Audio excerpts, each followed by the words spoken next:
dialogue around Pontus Holmberg from the team. I got Mitch Marner saying, like, that's a hell of a goal by him. That's why he's my favorite player in the NHL.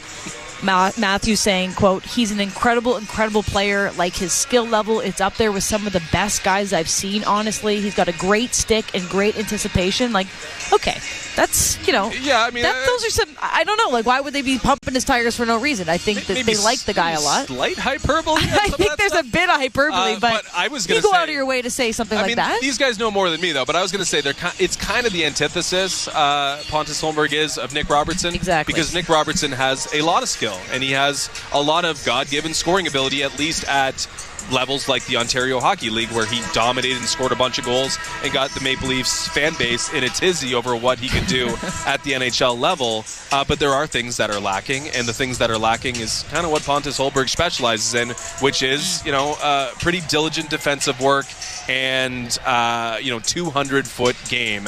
And normally, or at least until this season, Pontus Holmberg was a center. And Pontus Holmberg was kind of redundant when looking at a guy like David Kampf. But if Pontus Holmberg can shift to the wing and give you a lot of that 200-foot stuff on the wing, then you might be feeling better about your defensive game moving forward, at least among your forward group. So Pontus Holmberg is kind of trying out for a wing spot right now, and he seems to have the edge over Nick Robertson. Justin, we got breaking news here on the Leafs pregame show. Okay. The full roster for the NHL All-Star has been announced. 12 more All-Stars voted in by the fans, including Mitch Marner, William Nylander, and Morgan Riley. Okay, so is this the fan vote officially? This is the fan vote. So the additional 12 that were just voted in, how about just the relevant Maple Leafs? You got Mitch Marner, Austin Matthews, William Nylander, and Morgan Riley. Brock Besser, Thatcher Demko, Quinn Hughes, JT Miller, and Elias Pettersson are all going as well. It is just so Vancouver, it's Toronto. Essentially coast to coast. A Canadian All-Star game will feature a lot of players for playing in Canadian markets. Lots of Canucks, deservedly so. And lots of Maple Leafs, maybe like slightly less deservedly so, given where the Canucks are in relation to the Maple Leafs in the overall standings. But yeah, I mean, it's a Toronto All-Star game that's going to feature a bunch of Maple Leafs. That's fantastic. Richly deserved. Very happy for Morgan Riley, who we did not want to not miss out because no one knew how to spell his last name. They got online. him in eventually. They got him in, so that's great. It is the remaining 7 were William Nylander, Mitch Marner, Morgan Riley, Thatcher Demko, Elias Pettersson, JT Miller, and Brock Besser. And we should mention that a couple Avalanche were added earlier on today. For whatever reason, they kind of split this in half. But Alexander Georgiev going as well, and Cale Makar added to the team. So there'll be 7 All-Stars on the ice tonight, hitting the over 6.5, cashing the bet for yours truly. It's going to be a star-studded game tonight. On the other side of the break, we'll get you set for Puck Drop. We'll go through what's ahead. We'll give you our player to watch, and we'll tee you up for what's going to be a big one. 7 All-Stars on the ice tonight. It's Hockey Night in Canada. Leafs, Avs, a full house tonight. Back in the saddle, back-to-back tomorrow night against the Detroit Red Wings. Maple Leafs starting a much harder stretch of games, which is usually something that they like, and they hopefully will elevate their play to that. So we'll be back on the other side of the break. You're listening to Most of Leafs Hockey on Sportsnet 590, The Fan, and the Maple Leafs Radio Network. Unhibernate, a verb. To laugh in the face of snow because you drive a Subaru. As in, when I unhibernate, I have the roads all to myself because my Subaru has symmetrical full-time all-wheel drive and others don't. Or, the award-winning safety in my Subaru means I can unhibernate all winter while my neighbors stare longingly from their bedroom windows. Or my favorite usage, I am going to unhibernate this winter by visiting my local Subaru dealer today. Welcome to Uncommon Winter Confidence. Move up to Heathwood. Hi, I'm Hugh Heron. Experience true luxury at Williamsburg Green in Kitchener. Heathwood's all-brick single-family homes come with a long list of features you've always dreamed of. Gourmet kitchens, freestanding tubs, and even fully finished lower levels. Dare to compare and you'll see why it's time to move up to Heathwood. Learn more at heathwood.com. Sometimes a smile isn't a smile. Sometimes it's a shield that hides the struggle. For some who have served in the Canadian Armed Forces or RCMP, mental health challenges can take on many faces. If you're struggling, there is support for you and your family. Visit veterans.gc.ca/mental health or call 1-866-522-2122. A message from the Government of Canada.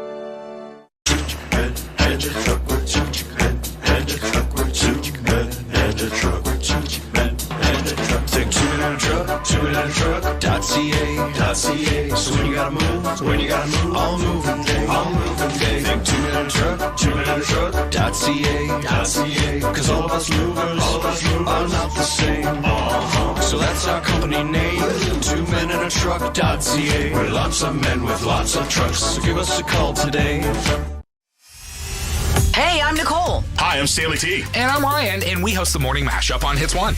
Make sure to check out the brand new SiriusXM app. You can find the new Morning Mashup page on our redesigned app and keep up with the latest episodes of the show, our favorite celebrity interviews, exclusive video, and much more. Just search Mashup in the app to find us. And then you can keep exploring for all your SiriusXM favorites, and maybe you'll find a new discovery to add to your library. The Power Play with Steve Koulias. That you can get better by getting worse. Bye-bye Laine, bye-bye Pierre-Luc Dubois, bye-bye Blake Wheeler. They might have gone from a club to a team. The Jets are better without those guys, maybe, than they've ever been in Atlanta or Winnipeg with Byfuglien and Trouba and everybody else. The Power Play, weekdays 3 p.m. Eastern on NHL Network Radio, SiriusXM 91 and the SiriusXM app. 24/7 hockey talk. His playmaking this season has been taken to another level. I know that this 11.25 that David Pasternak's making is going to look very cheap. It already does probably this season, but as this cap rises, he's going to be an underpaid player for the years to come. That's how good he is. SiriusXM NHL Network Radio, SiriusXM 91, and on your schedule with the SiriusXM app. On and off the ice. Brandon Hagel, he got paid $52 million from the Tampa Bay Lightning. 9 guys on this Lightning team who are currently playing under either 7 or 8 year contracts. I mean, you can't just keep handing these things out. As much as people applaud Tampa for doing these deals, I think we're a year and a half away from just shaking our heads over all of this stuff. SiriusXM NHL Network Radio, SiriusXM 91, and on your schedule with the SiriusXM app. If you're a soccer fan, you know that this music means one thing. The Champions League is on SiriusXM FC. Hat-trick for Erling Haaland. Kane scores! The top teams from around Europe are battling for club soccer's holy grail. Real Madrid do what they do best. What a start for Inter! Hear all the top Champions League matches all tournament long on SiriusXM FC 157 and streaming on the SiriusXM app. Join me, Gord Stellick, and Scott Laughlin as we recap the night that was on NHL Morning Skate, weekday mornings at 7 a.m. Eastern on NHL Network Radio, SiriusXM 91. The biggest names in the game. Trying to get behind Ristolainen, walks in, put it between his legs, shoots it, score! NHL play-by-play on SiriusXM. The best hockey lives here. Burns gets it back, stick handles to the backhand, moves in front, score!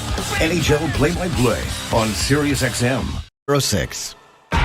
This is Molson Leafs Hockey. We're about to bring the war right now, sound the alarm! On Sportsnet 590 The Fan and the Leafs Radio Network. There's a Molson with your name on it.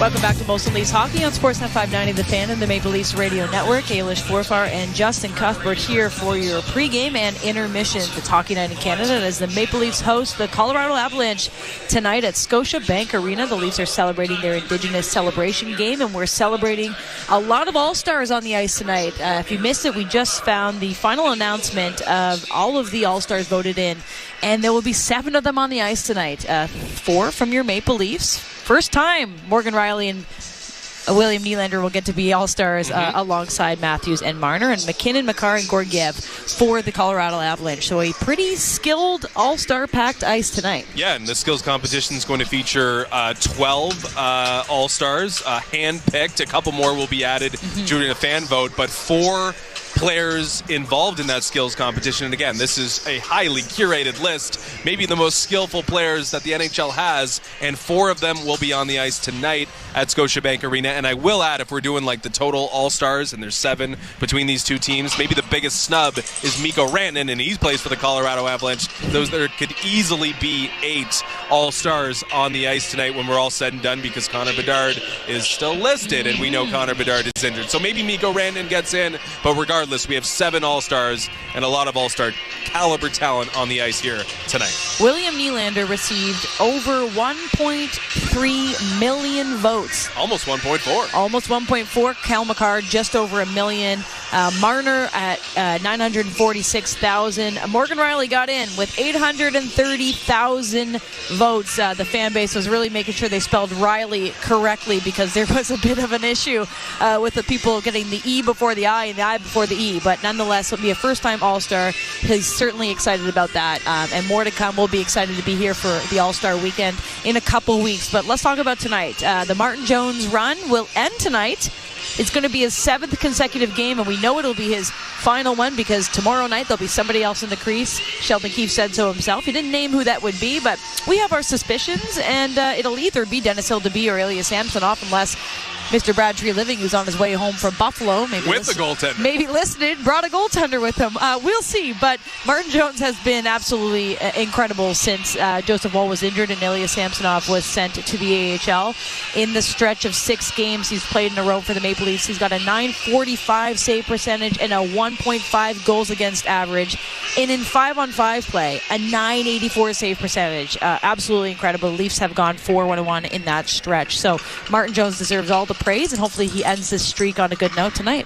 And it wasn't like there were layups. There were some games there that the Maple Leafs were expected to win, some inferior opponents, but you just count the points. And for Martin Jones, you just count the saves, because he made a lot, especially at 5-on-5, as you mentioned. I mean, a 98% success rate at 5-on-5, and when you're a goaltender, is pretty good. So yeah, it's kind of is it bittersweet? I don't think it's bitter or sweet, but like, he deserves a break. If Martin Jones could just play every game right now for the Maple Leafs, I think they'd be happy, and at least it would prevent them from doing something in the trade market that they might regret later on. We could debate tomorrow Hildeby or Samsonov, and we'll probably know before we're on the air tomorrow night.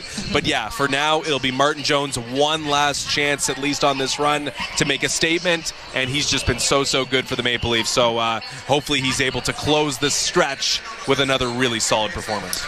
Tonight against Colorado Avalanche marks a bit of a busy and difficult stretch for the Maple Leafs. In the next 9 days, they're going to play the Avalanche, the Red Wings back-to-back. Then they're hitting the road. Oilers, Flames, Canucks, and Kraken, all within the next 9 days. And a lot of those teams are pretty good. There's going to be a lot of litmus tests, as you may say. And the last couple games that they have played were a little bit of a lighter situation. Ducks, Sharks, Islanders, and Kings. But this strength of schedule in the second half for the Maple Leafs will be the second hardest for all NHL teams. So the Bruins will see the biggest jump, but the Maple Leafs right behind that in terms of playing difficult teams. For me, I see that as a good thing for the Maple Leafs. I think that they play better against hard opponents. I think they elevate their play. They understand the stakes. They want to play hard against hard teams. We've seen that continuously with this team.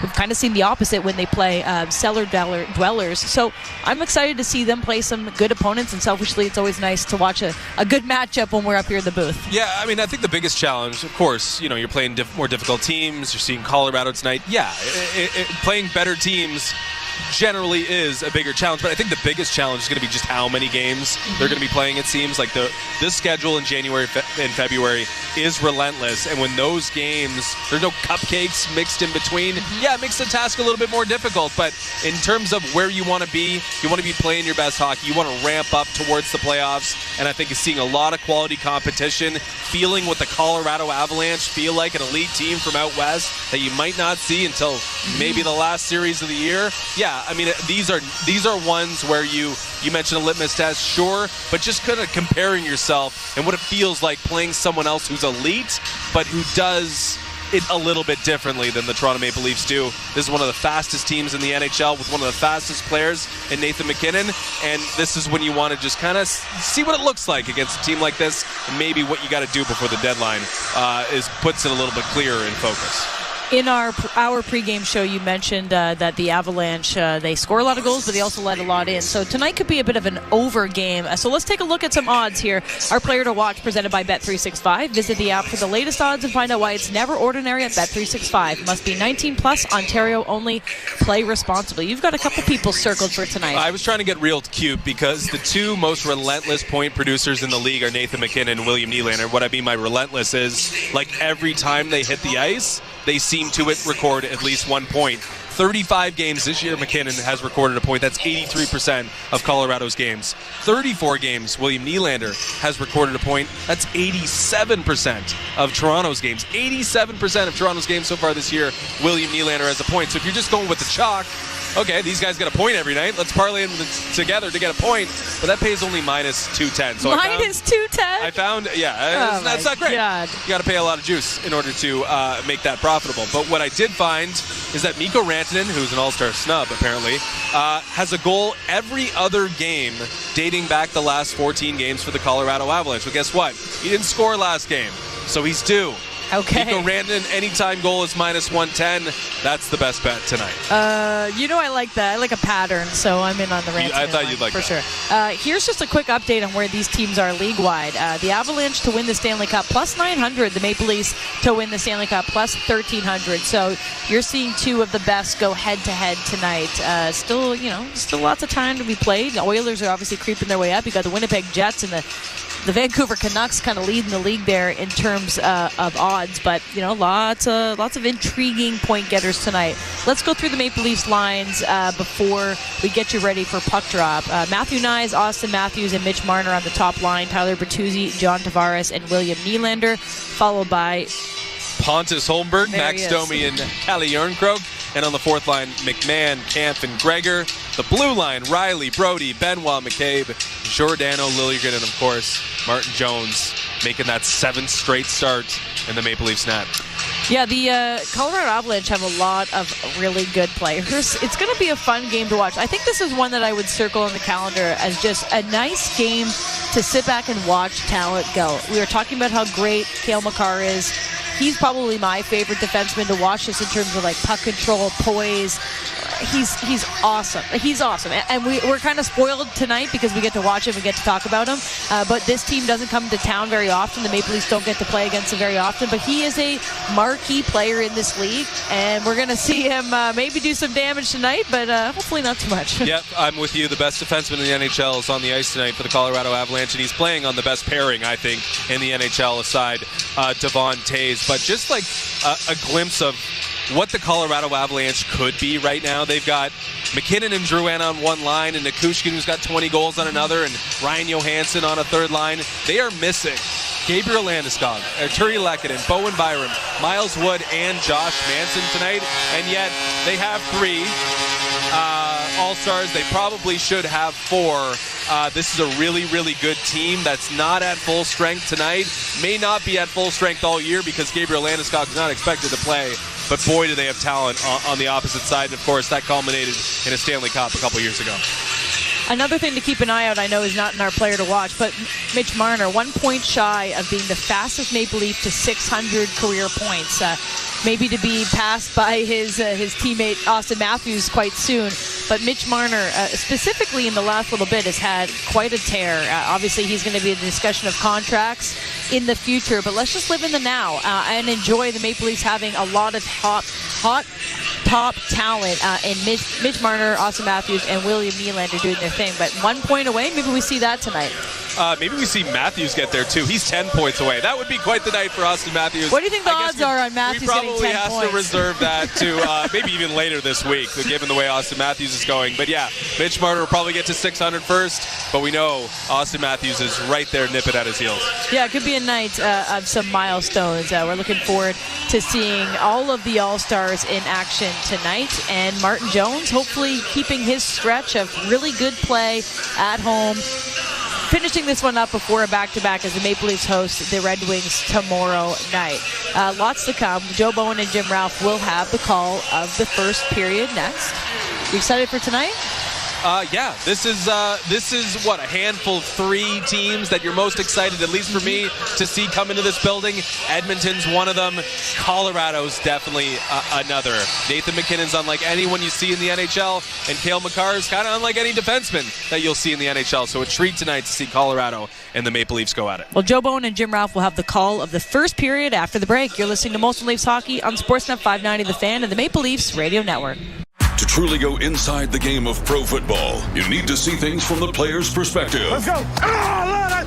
Tuesday at 8 p.m. Eastern, catch the Player's Point. Let's go. Let's bring energy. Join NFL tight end Colin Thompson and Miami Dolphins fullback Alec Ingold as they break down the biggest stories in the NFL. It's an encouraging way to look at football. The Player's Point. Tuesday at 8 p.m. Eastern, only on SiriusXM NFL Radio Channel 88 and the SiriusXM app. Hi, this is Ray Hudson, and for all the biggest matches from club soccer's holy grail, the UEFA Champions League, tune in to SiriusXM FC 157. If you're a soccer fan, you know that this music means one thing.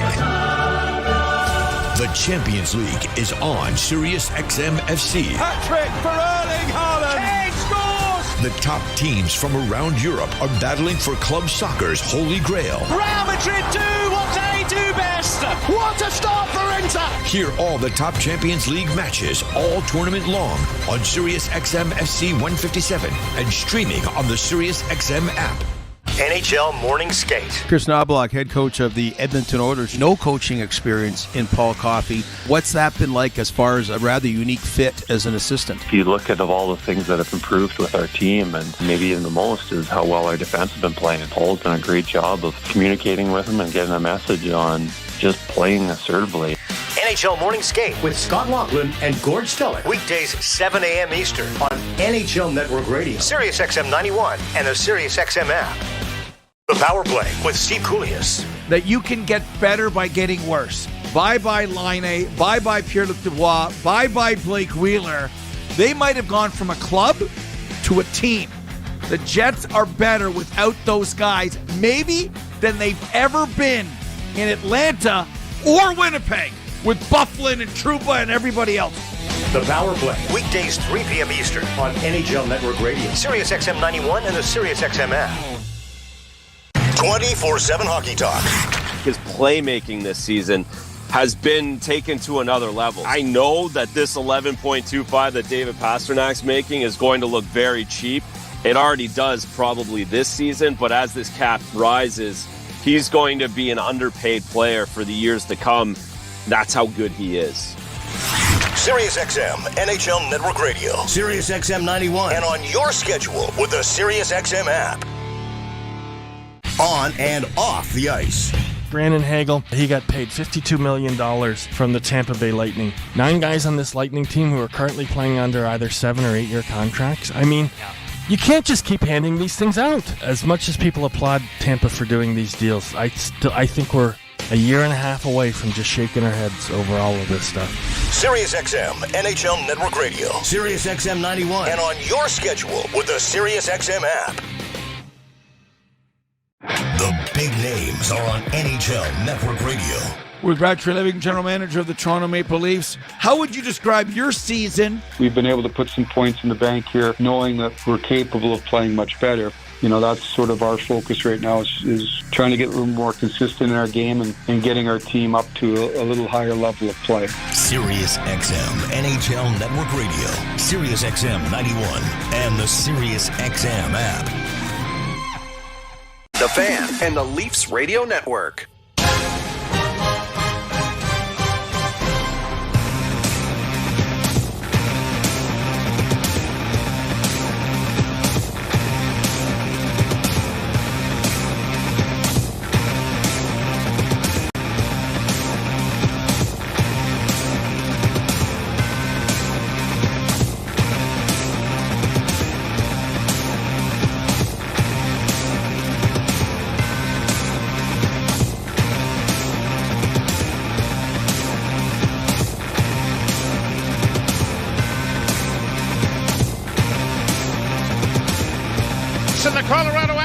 collide here for the first time this season, and the diplomats of the Diamond Depots tonight, brought to you by Superior Door and Gate Systems, Canada's top choice for automatic doors and security gates, security fencing, and bollards, because security can only be measured by what it will save you.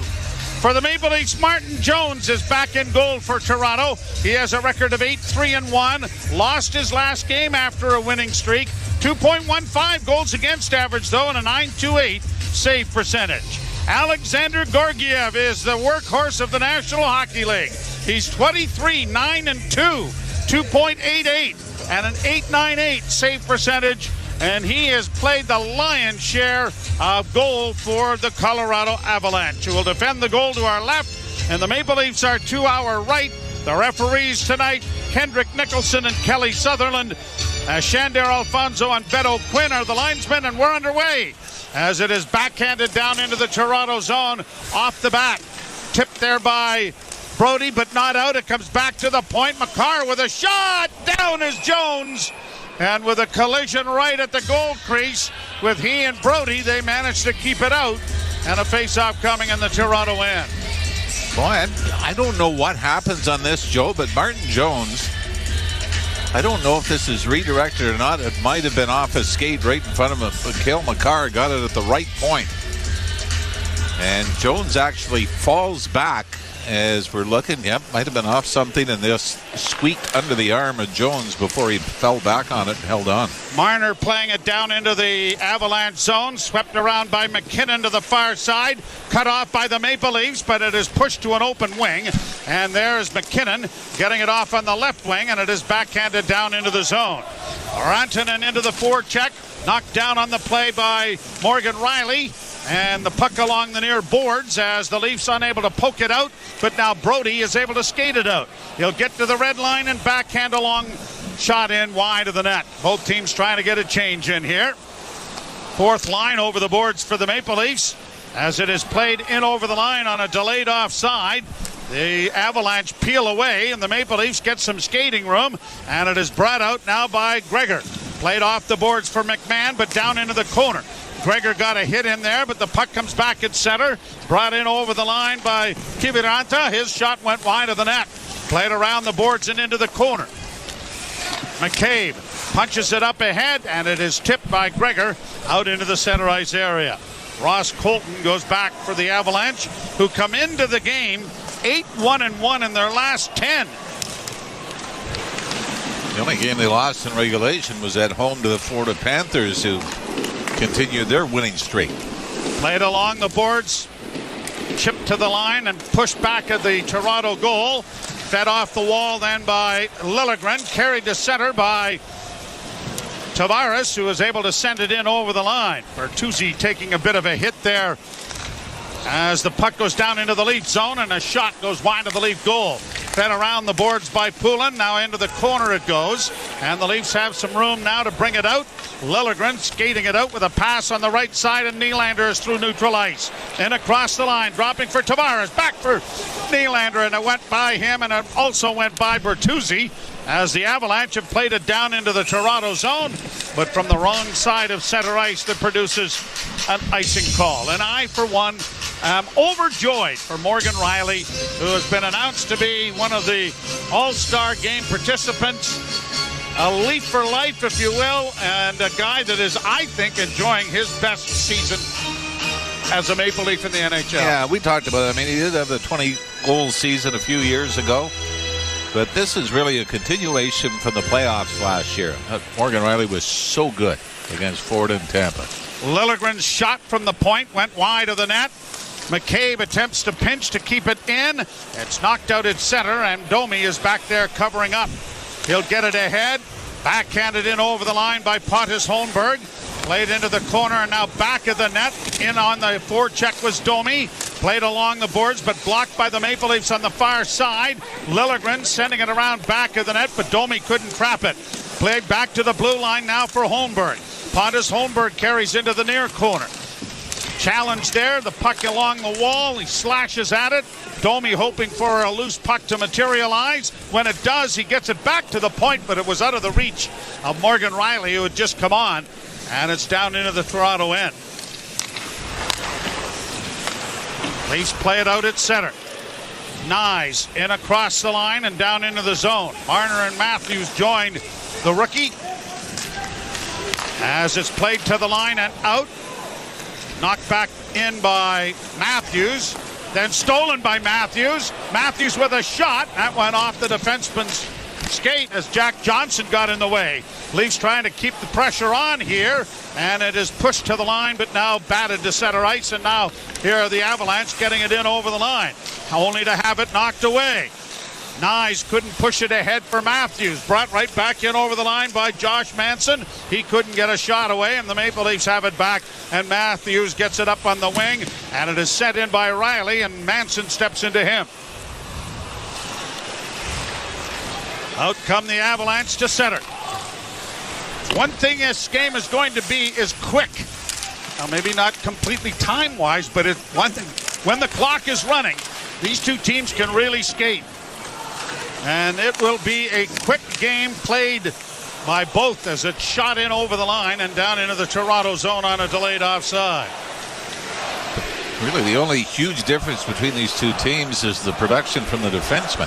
Now a shot by McMahon was stopped on the short side by the goaltender Georgiev, and it is sent down the ice, and the Leafs have to go back after it. Simon Benoit played it around on the boards, but it was knocked out of the air, and now a centering effort was deflected, and it's gone up into the screen and out of play, and a face-off coming in the Toronto zone as a result. Like we said, Colorado with an 8-1-1 record in the last 10 games. Their only loss, they lost at home to the Florida Panthers. Panthers still in a 9-game winning streak, and that game was part of it. Colorado was down 3-0 in the first period. They actually came back to tie the game twice, 3-3 and 4-4 before losing to the Panthers. So they're another team that's never really out of it, obviously, with their offense. At the point, a shot deflects wide of the Leaf goal. Grabbed off on the near wing. Dropped back for Makar. He mishandles it. Benoit gets it out, and Bertuzzi is in over the line, but his pass, looking for Nylander, was in behind him. Tavares almost stole the puck, but now here are the Avalanche in on the right side. A spinning move by Rantanen, and he gets it into the corner. Now back to the point. Shot by Malinsky is deflected wide. One-handed to the line, but not out. Kept alive here by the Avalanche into the corner. McKinnon tipping it back to the point. Another long shot goes wide. McKinnon at the side of the goal was checked there by the stick of Jones, and the Leafs have some time and space, and Morgan Riley's going to airmail this down the ice, and it'll be an icing call that will come back into the Toronto zone. Wait, Hunter Bertuzzi had Willie Nylander wide open on the right wing side. And that had to be, 10 feet behind Nylander, Joe? I think so. Colorado turns it back the other way.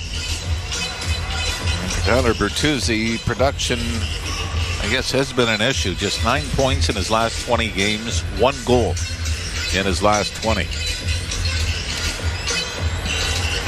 saw another one where Mikko Rantanen on a point shot redirects it right in front of Martin Jones. 3-1 the shots favoring Colorado.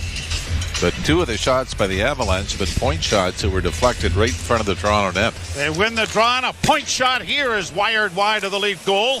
Played around back of the net. It goes to the far corner. Lilligren unable to come up with it. Centering pass that Benoit was able to get to, and then he takes his man out. Bertuzzi can't come up with it. Fired to the far side, and Nylander does well to just get to it and chip it off the boards and get it out. Leafs get a change of players going. Avalanche back in their own zone. Girard on the right wing side for Josh Manson, who shoots it in. And a whistle here. They're going to call this icing, I think. So it's coming all the way back into the Avalanche zone. The Avalanche are 9-7-3 on the road. They have made hay at home. And I was querying with you if you thought that the mile-high altitude had much to do with their home record. I'm sure it has some effect, but... Well, ask Don Cherry when he was there with the Colorado Rockies. Well, he had no one who can skate. Well, no, he had no one who could play goal, I think was the major issue, wasn't it? Draw one by the Leafs. Fed off on the right wing side. A shot by Lilligren went wide of the net. Giordano pinches, and Domi keeps it in and scores!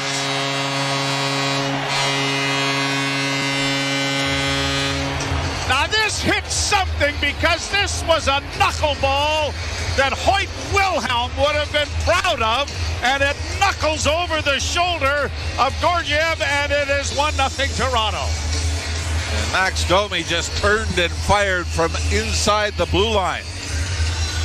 The left wing side right below us. Pontus Holmberg swung his stick at it, Joe, but I don't think he touches it. I think this is just the perfect arc. Oh, it may have glanced in off Manson, the Colorado defenseman, and kind of I think this is going wide, and it might have even gone, yeah, you know what? It goes right off his right shoulder and then loops over his goaltender's head into the back of the net. And really the double whammy for Josh Manson is, Joe, he was the one that iced the puck. That was two feet from the red line. And there was no pressure when he iced it. No. That ends a 9-game goalless drought for Max Domi. And the Maple Leafs draw first blood. It's 1-0. That thing just did alley-oop so slowly. But it does just glance off the chest of Manson. Fourth goal of the season for Domi and his 23rd point of the season. And the Leafs have a 1-0 lead. You mentioned 9 games without a goal. He hadn't picked up 4 assists in that stretch. Draw controlled by Colorado, brought to center ice and in on the left wing. Long shot into the glove of Jones, and he elects to hang on long enough to bring a whistle and a face-off coming in the Toronto zone when we return. 13:20 left to play first period. The Leafs out in front on a Max Domi goal. You're listening to Molson Leaf Hockey on Sportsnet 590 The Fan and the Maple Leafs Radio Network. Hi, it's Billy Joel here. Because you had to be a big shot. All my music on my very own channel, the Billy Joel Channel. Billy's. Now for a limited time on Channel 79 in the car and on the all-new Sirius XM app. Get closer to everything that moves you, wherever you are. The Power Play with Steve Coulias. That you can get better by getting worse. Bye-bye Laine. Bye-bye Pierre-Luc Dubois. Bye-bye Blake Wheeler. They might have gone from a club to a team. The Jets are better without those guys, maybe, than they've ever been in Atlanta or Winnipeg with Bufflin and Trouba and everybody else. The Power Play, weekdays 3 p.m. Eastern on NHL Network Radio, Sirius XM 91 and the Sirius XM app. 24/7 hockey talk. His playmaking this season has been taken to another level. I know that this 11.25 that David Pasternak's making is going to look very cheap. It already does probably this season, but as this cap rises, he's going to be an underpaid player for the years to come. That's how good he is. Sirius XM, NHL Network Radio, Sirius XM 91, and on your schedule with the Sirius XM app. Join me, Gord Stellick, and Scott Laughlin as we recap the night that was on NHL Morning Skate, weekday mornings at 7 a.m. Eastern on NHL Network Radio, Sirius XM 91. Radio Network. Initially on the score sheet, they had given the goal to Pontus Holmberg. Now they've taken that down, so we'll wait. But we think it's Domi having a go in off of Manson, right? Yeah. And when's the last time we were wrong? Well, not in this century anyway. At the point, a long shot deflects into the far corner, spun back to the blue line. Taves gets it on the right wing shot. Oh, and that deflected off a shot from Makar that just deflected wide. Back to the point again. Makar looking for the puck and gets it now on the right wing side. Closes, and the stick of Matthews deflected that wide of the net. Riley back of the goal, trying to work it around back of the net. Gets it freed up for Nyes. Nyes gives the puck away with a bad pass, then is able to regain it, and now is able to stretch things out a little bit. And Riley will get it through center, but it's picked off by Makar, only to give it back to Morgan Riley, and now both teams trying to get a change in. 12 and a half minutes to play first period. 1-0 Toronto. Way down into the Avalanche zone. Pretty exciting. What we just saw was Matthews' line against McKinnon's line. Now they've put Holmberg back up as the goal scorer. Domi with the assist as it has caromed off a stick and gone up into the screen out of play. See, I got Domi now on my screen. Well, you got the wrong. Oh, now they've changed it again. What is it now? Now it's Domi from Giordano and Lilligren. I think I remember the last time you were wrong. I was reading from the National Ice Hockey League statistical information I think the fact website. I think the fact that you're reading is as wrong as the information you received. Well, it's official now. Mike Ross has just told everybody it's down in the Toronto zone. Leafs unable to get it out. It goes around the board's far side. Kept it at the point. Another shot coming. That deflects in front. And McCabe is able to play it out at center and push it ahead. Here's Gregor working it on the backhand. A shot. That was stopped, and McMahon couldn't come up with the rebound to get another try at goal. Gregor slams into his man, Ross Colton. Puck is pushed into the near corner in the Avalanche zone. Sam Malinsky was the Colorado defenseman back. I think he was surprised by the speed of Noah Gregor. Sort of a race for the puck, and Gregor just blew right past him and took it to the net. Avalanche play it down into the Toronto end. Lilligren pushing it up on the boards. Nylander has to circle back and stick handle his way around a broken stick. Got it ahead. Giordano's pass, though, was blocked. Then grabbed off by Bertuzzi, and he'll pump it down into the offensive zone. Rung around the boards, and Lilligren is able to keep it in. Puck on the far side. Cogliano after it. Can't make a play. Leafs come up with it. Giordano, far side. Lilligren, back of the net. Nylander. Nylander looking for a man in front. Had it blocked. Got another try in front.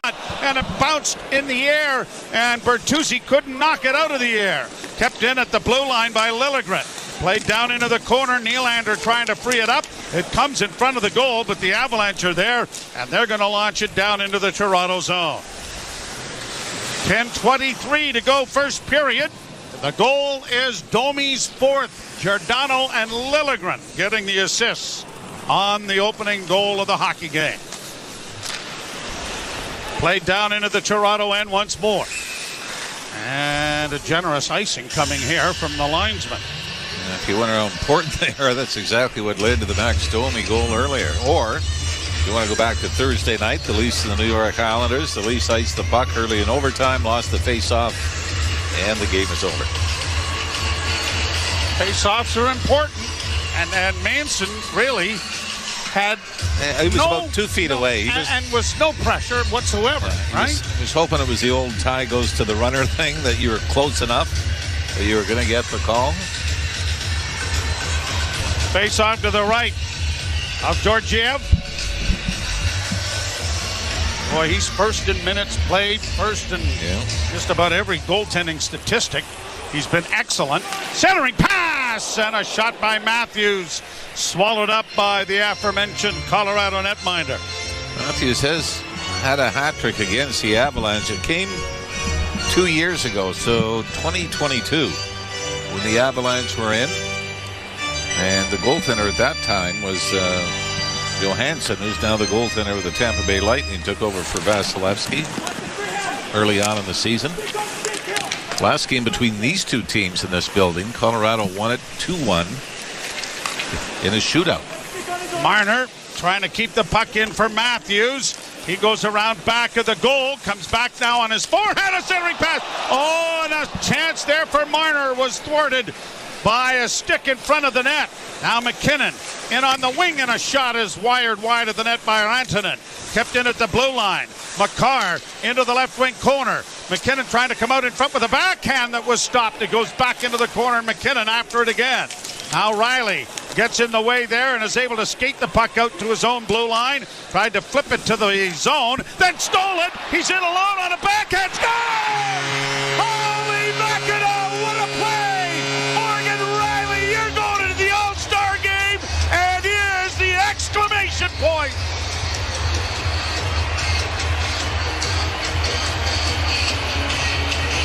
It almost looked like a trick play. Morgan Riley comes out of the Leaf zone and then lobs the puck Into the air to Devon Taves, who tries to knock it down. But Riley kept going after it. Chipped it past Taves, walked in on Georgiev, and some pressure from behind, but Morgan Riley, a little forehand, backhand chip under the crossbar, over the glove as the Leafs up 2-0 with 9:13 to go in the opening period. Leafs playing in their 40th game. So the midway point of the season will be tomorrow when they host the Detroit Red Wings. But Morgan Riley with his 6th goal of the season. And the Maple Leafs with a 2-0 lead. For Morgan Riley now, Joe, that's 17 points in his last 18 games. I mean, the points weren't there at the start of the year, but now they're starting to pile up. Well, it looks like he's got a bit of a cut on the bridge of his nose. Goal, his 6th of the season. Scored by number 44, Morgan Riley. Goal was scored unassisted.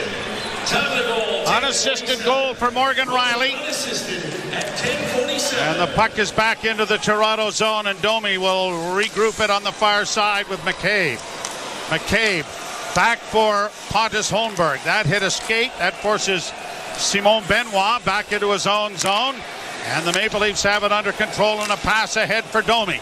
Domi launches it high into the right wing corner. He'll peel to the bench. And the Avalanche are back in their own zone, but an errant pass and a good hit there by McMahon keeps the puck in the offensive zone, but to an open wing now. And Jack Johnson will get there and just get it out at center ice. Turning back up ice for the Maple Leafs now and shooting it in is Noah Gregor. Puck almost stolen there by Lilligren, but now the Avalanche have able to push it out at center ice. Gregor getting back to rub out his man, and now gets a loose puck to try and flip it ahead for David Camp. Camp secures it again, got it back to Gregor, who finds the defense, and now Giordano with skating room on the left wing will get to center and shoot it in. Leafs 2 and the Avalanche no score here in the first period. Nathan McKinnon had it knocked away there by Nylander.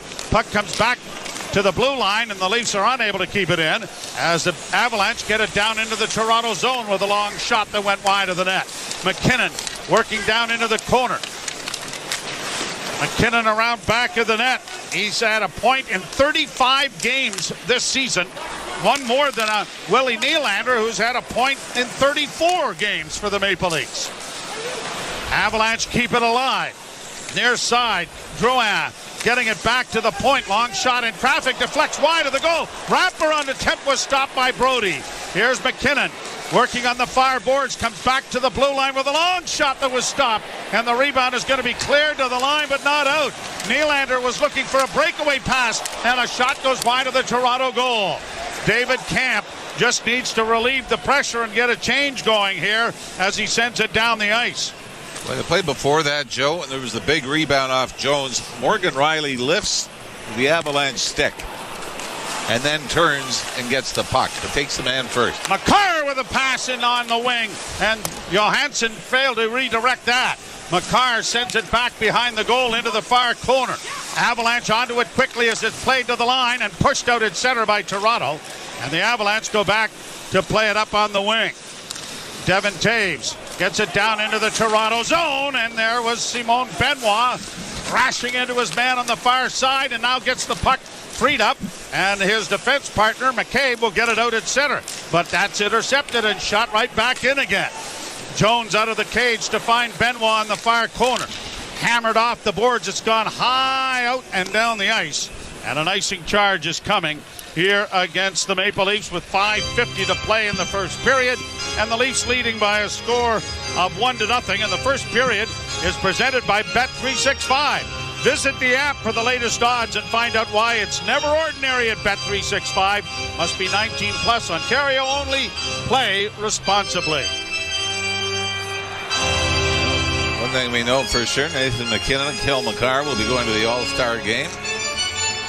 And I believe Rantanen was voted in as well. Yep. In a Darman. So at least 6 of the players we're seeing tonight will be playing here in February. Backhand against the boards, cut off there by Marner, who finds Matthews, who now circles back into his own zone. Fed it ahead. Morgan Riley's into the rush, into the slot area, and a shot. And that's up. The rebound was underneath the goaltender, and there was Pontus Holmberg. Or no, excuse me, Yarncrook trying to pry it free from underneath him. Boy, Morgan Riley again off the rush, pulls up inside the line, hits the late man, and they almost make it 3-0. Well, no, see, I was going to say it's 2-0. But then everybody knows that. You're listening to Molson Leaf Hockey on Sportsnet 590, The Fan, and Maple Leaf Radio Network.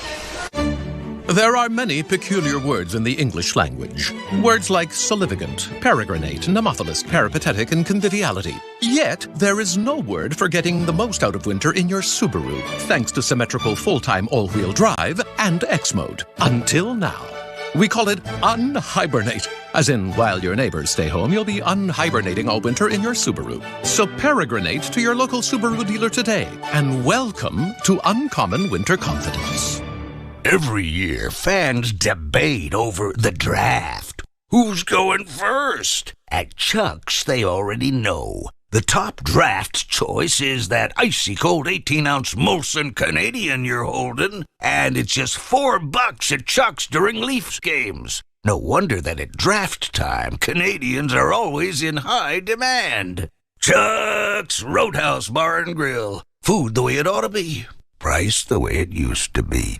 And a truck or two men, and a truck or two men, and a truck or two men, and a truck. Think two men in a truck, .ca. So when you gotta move, all moving day. Think two men in a truck, .ca. Cause all of us movers are not the same.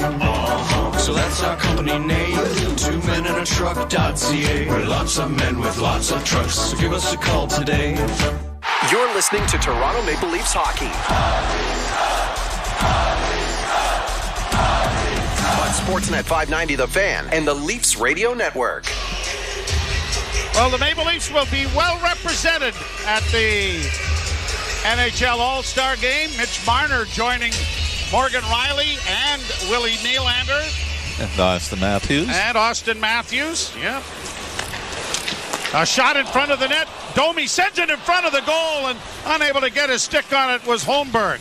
Shot from the blue line comes back to Giordano. His shot hit a leg, and it's pushed out at center ice, and Giordano is able to get to it. Lilligren sends it right back in. Left wing side, Pontus Holmberg had it roll off his stick before he could deliver a shot. And it's cleared to the line, kept in by Giordano. A shot bounces in front of the goal. They bang away at it. Georgiev still trying to get to another shot. Scores! Lilligren coming in, and the Leafs have a 3-0 lead. Get the puck to the net. Mark Giordano, instead of throwing it around the boards, under pressure, about the left point, right along the boards, looks up and decides right from where Max Domi launched it earlier in the period. Decides they're going to throw it to the net, and Pontus Holmberg was there. And Holmberg gets a piece of the original shot, redirects it, and then it simply rattles around. As Georgiev is flailing and diving, trying to find the loose puck. And it pops out to his left and onto the stick of Timothy Lilligren, who's stuck down from the right point to give the Leafs the 3-0 lead. Holmberg will get one assist for sure. And it was a long time in coming, but it might be Giordano who makes that play to keep the puck in, as you mentioned, getting the other assist. But it is 3-0 Toronto here in the first period. And the goal comes at 15:04. I don't think I've ever seen a scramble quite like that. No, it went on forever, didn't it? Bouncing puck to the side of the Leaf goal. Centering pass, nicely blocked there by a sprawling Jake McCabe as it comes back to the point. Another shot deflects wide of the net to the side of the goal. Quickly gathered up by the Leafs and fed off on the left wing, and McMahon gets it ahead at center. Gregor gets it down into the offensive zone. So the Leafs' third line, responsible for 2 of the 3 goals. And it is 3-0. Bouncing puck for Brody. down in the Toronto end. Poked into the slot area, grabbed off by Rantanen. Rantanen against the wall, playing it around back of the net. Drouin unable to come out with it. Back to the point now for Taves, to the far side. Got away there from Nyes. Nyes knocked Makar down, and when he played it back to the blue line, no one was there, and it comes all the way back to center. Rantanen bringing it right back. Shot it in. In along the far side. The Leafs are able to dig it out. Matthews up to Riley. Ahead for Nyes. And played into the Colorado end. The Leafs out shooting Colorado 10-7. But they have really been blessed, one would suggest, with the chances that they've had. The Riley goal was just spectacular. The Domi goal was, as I mentioned, knuckleball. It floated over Georgiev, and now Lilligren on a wild scramble as we get an icing call here against Toronto. And you look at the number of opportunities Colorado has had from the point. You know, Makar just missing guys, redirections just being missed, rebounds just being missed in front. And I don't know about you, 3-0 lead doesn't feel very secure against the Colorado Avalanche. They came in, Colorado the third most goals per game in the league. The Leafs were fourth. Only Vancouver and Dallas had more. Shot down the ice. Bertuzzi's going to nullify an icing and get to a loose puck. Then overskated it, but get some support from Tavares to the blue line. Here's Giordano. Couldn't keep it in, and now he's going to play it all the way back into his own end. And the Avalanche decide a change is in order, and they head to the bench. 2:28 to go in the first. 3-0 Toronto. Brought to the line.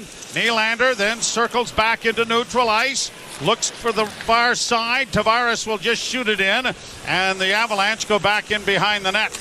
A pass up to the right wing side and brought in over the line by O'Connor. O'Connor draped into the boards there by McCabe. Now here's Benoit getting it up on the wing, a centering pass in front. Oh, and a chance there for McKinnon, who was down low. It comes back to the point. Kept alive by Malinsky, and a shot that was deflected wide of the goal. Back come the Maple Leafs at center.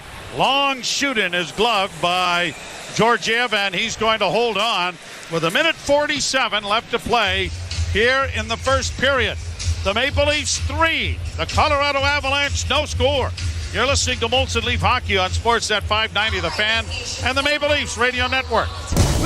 Let's go, football fans. This week on Let's Go with Tom Brady and Larry Fitzgerald and me, Jim Gray. Special guest, Lamar Jackson. Did you have that chip on your shoulder still? I definitely do still have that chip on my shoulder. I don't think I have accomplished what I wanted to yet, so that's why that chip is still on my shoulder. I want that Super Bowl. You know, I've been chasing that for a long time. Listen now to the extended version of Let's Go, exclusively on the SiriusXM app, included with all our trials and popular plans. Let's go, baby. Let's go. The Power Play with Steve Koulias. That you can get better by getting worse. Bye-bye Laine. Bye-bye Pierre-Luc Dubois. Bye-bye Blake Wheeler. They might have gone from a club to a team. The Jets are better without those guys, maybe, than they've ever been in Atlanta or Winnipeg with Bufflin and Trouba and everybody else.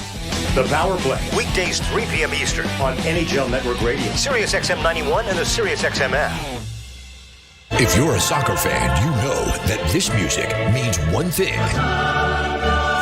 The Champions League is on SiriusXM FC. Hat-trick for Erling Haaland. Kane scores! The top teams from around Europe are battling for club soccer's holy grail. Real Madrid do what they do best. What a start for Inter! Hear all the top Champions League matches all tournament long on SiriusXM FC 157 and streaming on the SiriusXM app. The biggest names in the game. Trying to get behind Ristolainen. Walks in. Put it between his legs. Shoots it. Score! NHL play-by-play on SiriusXM Radio Network. They've announced Lilligren as the goal scorer, but unassisted at this point. I'm sure they're going to look at this during the intermission. How Pontus Holmberg doesn't get an assist on this? Yeah, that's pretty stingy on the official scores. It's not as if Colorado had full possession of it. Unless there's something we didn't see. We're trying to take a look at it No, I mean, continual motion. Minute 44 to go in the period. Avalanche have iced the puck, but it is waved off. Jones is out of the cage to punch it around on the boards, but they don't get it out. Kept in by Rantanen up against the boards. Matthews trying to get it freed up. Marner whacked at it, got it back of the net now, and Morgan Riley will hammer it on the boards, and out at center it comes. Marner is there, trying to slip it in for Matthews, and he does. Puts the brakes on in the far corner. Lost the handle on it momentarily, got it back to the point. Lilligren fakes, now lets it go, and that went off the shoulder of Georgiev and almost beat the goaltender there. Here's Marner with it again, sending it to the goal, and Georgiev stopped it. He was able to get a shoulder on it. It bounced down to the ice, and he was able to get a glove on it. Nyes was there hoping to get a loose puck, but it didn't materialize. Leafs do get a bit of a break with Valery Nichushkin out of the lineup. Figure it's some sort of flu bug that is keeping him out. And he came into this game tied with Nathan McKinnon for most goals for the Avalanche, 22 on the season, including 13 on the power play. For Nichushkin, that's only behind Sam Reinhart's 15 power play goals this year. Leafs win the draw. Lilligren moves to the middle of the ice, got a shot.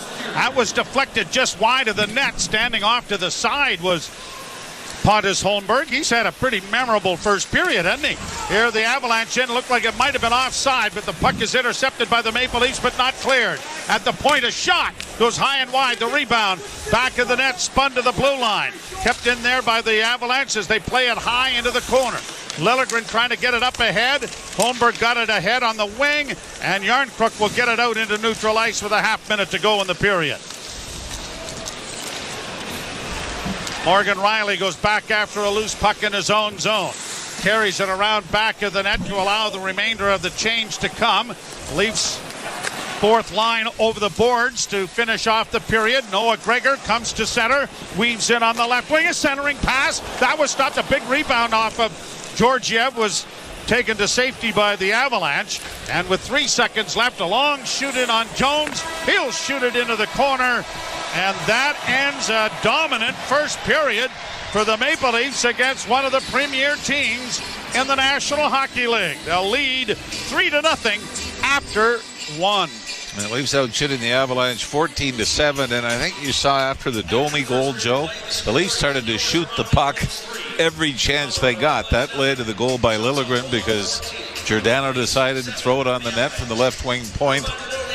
And like we said, though, there's even with Nichushkin out of the lineup for the Colorado Avalanche, there's a little too much firepower still there to sit back and say, we got this one, boys. Domi, Riley, and Lilligren, the goal scorers. We'll step aside. Ailish Forfire and Justin Cuthbert coming along with our first period intermission. The Leafs 3, the Avalanche no score. You're listening to Molson Leaf Hockey on Sportsnet 590 The Fan and the Maple Leafs Radio Network.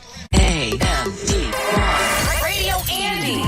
Hey, this is Andy Cohen, host of Andy Cohen Live on Radio Andy, here to tell you about the brand new SiriusXM app. Check out my new personal page on the fully redesigned app to see all the places you can hear me, keep up with all the latest episodes, and more. Just search Andy Cohen in the app to find me, then keep exploring to add all your SiriusXM favorites and new discoveries to your library.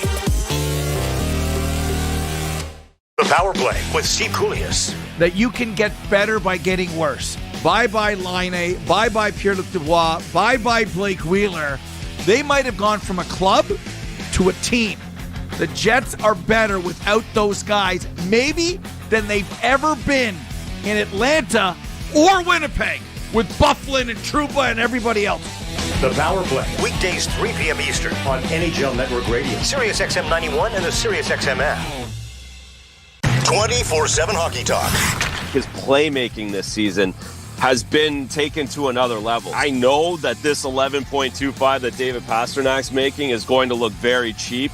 It already does probably this season, but as this cap rises, he's going to be an underpaid player for the years to come. That's how good he is. SiriusXM NHL Network Radio, SiriusXM 91, and on your schedule with the SiriusXM app. On and off the ice. Brandon Hagel, he got paid $52 million from the Tampa Bay Lightning. 9 guys on this Lightning team who are currently playing under either 7 or 8 year contracts. I mean, you can't just keep handing these things out. As much as people applaud Tampa for doing these deals, I think we're a year and a half away from just shaking our heads over all of this stuff. Sirius XM, NHL Network Radio. Sirius XM 91. And on your schedule with the Sirius XM app.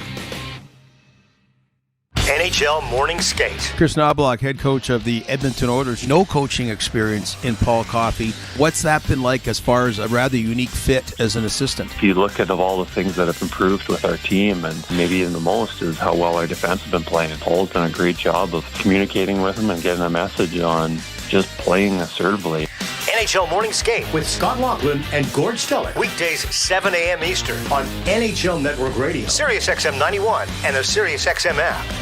If you're a soccer fan, you know that this music means one thing. The Champions League is on Sirius XM FC. Hat-trick for Erling Haaland. Kane scores! The top teams from around Europe are battling for club soccer's holy grail. Real Madrid do what they do best. What a start for Inter! Hear all the top Champions League matches all tournament long on Sirius XM FC 157 and streaming on the Sirius XM app. The big names are on NHL Network Radio. With Brad Treliving, general manager of the Toronto Maple Leafs. How would you describe your season? We've been able to put some points in the bank here, knowing that we're capable of playing much better. You know, that's sort of our focus right now is trying to get a little more consistent in our game and getting our team up to a little higher level of play. Sirius XM NHL Network Radio, Sirius XM 91, and the Sirius XM app. Join me, Gord Stellick, and Scott Laughlin as we recap the night that was on NHL Morning Skate, weekday mornings at 7 a.m. Eastern on NHL Network Radio, Sirius XM 91. Radio Network.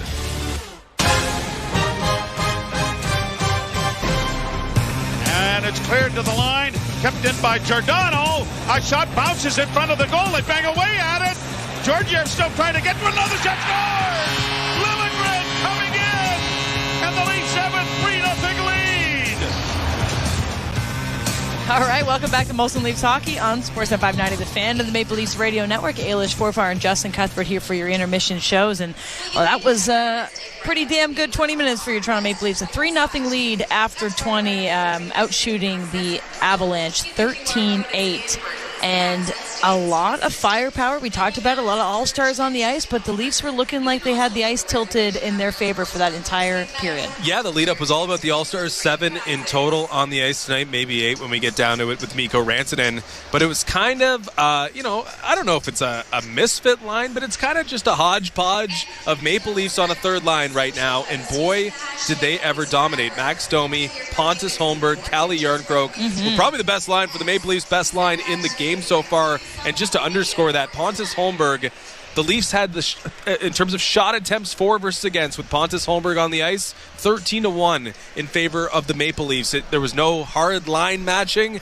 Just that third line for the Maple Leafs was the best on the ice. Every time they were on the ice, they were causing some havoc, and of course they were able to pot 2 of the Maple Leafs' 3 goals in the period. The Leafs were rolling. First shot, first goal, all-star, my guy, Georgiev. Unfortunately, that one bounced off of Manson. Domi gets the goal. A fortunate bounce. I think it was off his chest into the net. But that got things going. When the Maple Leafs score first, it was just like a level of like, okay, we got this. Like, let's keep piling on. And it was early on in the period enough so that they kept pouring on. Morgan Rielly, though, he's been an awesome story this season.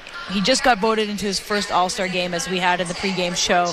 We saw him up on the broadcast on Sportsnet, just like, full of smiles. He's a very happy guy.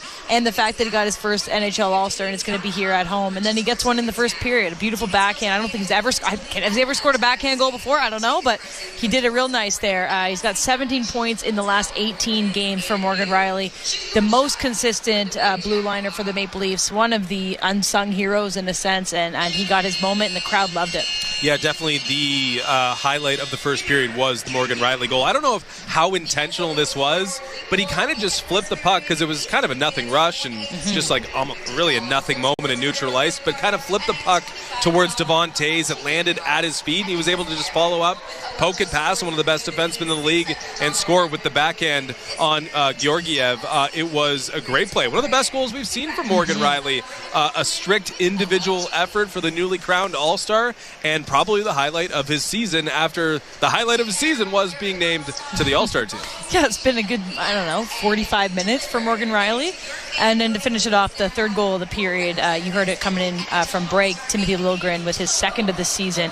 But that was one where I definitely saw a lot of the Holmberg appreciation that we talked about in the pregame show with what with what Mitch Marner and Austin Matthews were saying about their teammate. He really kind of created that play. He was hardworking. He didn't let up on pucks. He was going into the crease and digging away. And it was interesting. No Colorado Avalanche player pulled him away from their goalie. He went in there and he was probably in the crease for 4 or 5 seconds before the puck was out, and then Lilligren gets a goal, and you saw him kind of laughing, looking up to the heavens, because it's only his second one of the season. But Pontus Holmberg +3 in the first period, and Timothy Lilligren getting one. It's kind of a nice unsung hero moment so far, with Lilligren, Morgan Riley, and Pontus Holmberg kind of being the stars of that period, and even Max Domi get one off the chest. We'll take it. Yeah, this is definitely the closest we've seen to a complete third line for the Maple Leafs. I don't think it ever felt completely right with Nick Robertson and Max Domi, even though once they moved Domi to center, he definitely started playing better.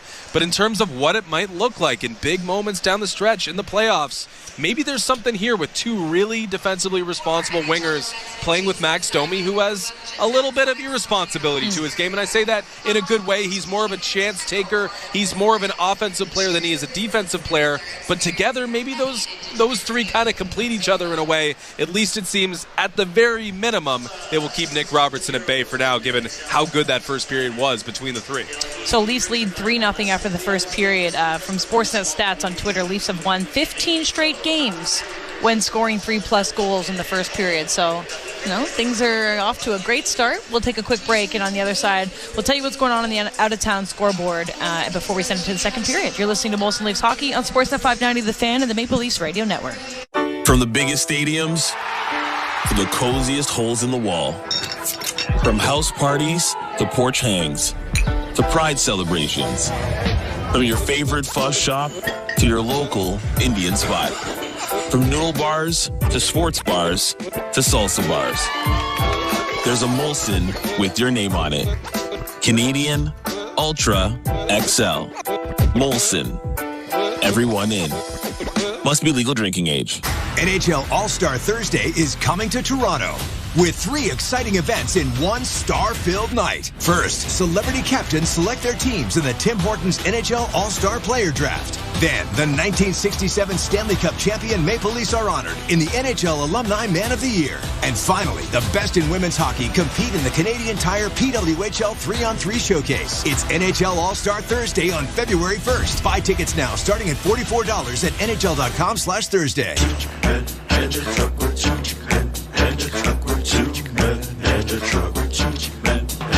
Take 2 in a truck, 2 in a truck.ca. So when you gotta move, all moving day. Think 2 in a truck, 2 in a truck.ca. Cause all of us movers are not the same. So that's our company name, 2 men in a truck.ca. We're lots of men with lots of trucks, so give us a call today. Bet365 doesn't do ordinary. That's why they've introduced the Same Game Parlay Plus. It's a game changer. Making a same-game parlay across different games has never been easier because the biggest games and most popular markets are all in one place. Check out the Same Game Parlay Plus and find out why. It's never ordinary at Bet365. Must be 19 or older, Ontario only. Please play responsibly. If you or someone you know has concerns about gambling, visit connexontario.ca. Unhibernate. A verb. To laugh in the face of snow because you drive a Subaru. As in, when I unhibernate, I have the roads all to myself because my Subaru has symmetrical full-time all-wheel drive and others don't. Or, the award-winning safety in my Subaru means I can unhibernate all winter while my neighbors stare longingly from their bedroom windows. Or my favorite usage, I'm going to unhibernate this winter by visiting my local Subaru dealer today. Welcome to Uncommon Winter Confidence. Move up to Heathwood. Hi, I'm Hugh Heron. Experience a new level of luxury at Williamsburg Green. Your new single-family home will have all the modern features you dream about, even a fully finished lower level. Kitchener's newest master plan community with bike trails, parks and a new library. Williamsburg Green has it all. It's time to move up to Heathwood. Learn more at heathwood.com. You're listening to Toronto Maple Leafs hockey on Sportsnet 590 The Fan and the Leafs Radio Network.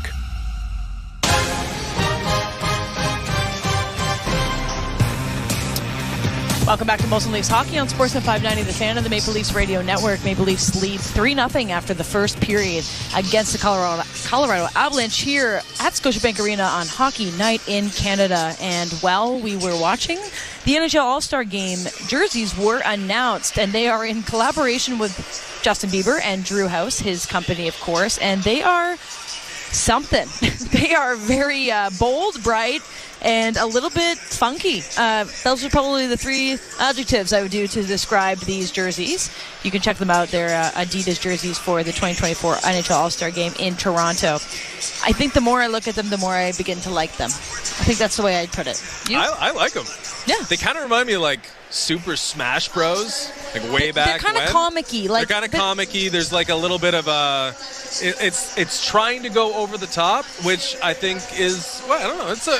Why not, right? Like, if you could have the same jersey every year that's just different color or celebrates the colors of the team that's hosting it. Or fun. You could just try something different. And I think they tried something different. And especially with the Bieber-Drew House partnership, it's kind of... I don't know if it's down that path, but yes, it makes sense. It does. It looks like it's something that would be Bieber inspired, and I think I think they're pretty cool. They're definitely growing on me, but nothing is better than last year's throwbacks inspired ones. Oh, you love those. Oh, I have one. I just would love an opportunity to wear it.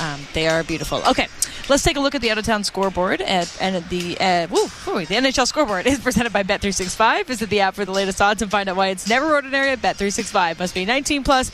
Ontario only. Play responsibly. This flew under the radar a little bit, but every single team in the NHL is playing tonight, so these are going to be lengthy. Oh, God. Scoreboard updates. You have 1 minute. Let's go. Earlier today, the Capitals beat the Rangers 3-2, and the Canucks beat the Sabres 1-0. Also, the Senators got a 5-4 win over the San Jose Sharks. Currently in the third period, the Devils up 3-1 on the Panthers. In the first intermission, Canadians leading the Oilers 1-0. Flyers leading the Jets 1-0. It's 2-2. Kraken and Blue Jackets to start the second period. 1-1. Kings and Red Wings. Scoreless right now in the second period. Ducks and Lightning. 2-1. The Hurricanes lead the Penguins. And, of course, the Maple Leafs have a 3-0 lead over the Avalanche. Still come tonight. The Wild host the Coyotes. The Blues host the Bruins. The Nashville Predators host the Islanders. The Stars will be in Chicago. And the Flames will visit the Golden Knights in Vegas. Whew, well done. I've handed you you that job, and I'm kind of glad I have. You did. You take a deep breath. I get to hang out and listen. Lots of games on tonight. Well, that was a pretty great. You couldn't ask for a better start for the game for the Maple Leafs tonight. They're starting a stretch against pretty tough opponents tonight with the Colorado Avalanche. A 3-0 lead after the first period. Martin Jones looking strong. You're getting some depth scoring. You're getting some good bounces. I mean, the hockey gods are with you after 20 minutes, so let's keep it rolling. Joe Bowen and Jim Ralph will have the call of the second period next. You're listening to Molson Leafs Hockey on Sportsnet 590, The Fan, and the Maple Leafs Radio Network. The end of an era in New England. When the sports world is talking, nobody gives you more perspectives than the experts of Sirius XM. That will be someone other than Bill Belichick along the sidelines. Hear instant reaction on Mad Dog Sports Radio. This is the single greatest run in the history of professional sports. It will never be duplicated. And expert analysis on NFL Radio. 24 years of sustained success. It was just magical. Live sports talk when you need it is on Sirius XM in the car and on the all-new Sirius XM app. Hey Toronto, I'm David Morsuti, host of the daily Toronto Maple Leafs podcast, Locked On Leafs, part of the Locked On Podcast Network on the Sirius XM app. Every weekday, we bring you the latest Leafs news and analysis, break down all the action, including this game you're listening to right now, and preview the next one. We're giving you everything a Leafs fan could want, all in a daily 30-minute podcast. Download Locked On Leafs right now on the Sirius XM app, available with all trials and popular plans, or where you get your podcasts. Search Locked On Leafs. If you're a soccer fan, you know that this music means one thing. The Champions League is on Sirius XM FC. Hat-trick for Erling Haaland. Kane scores!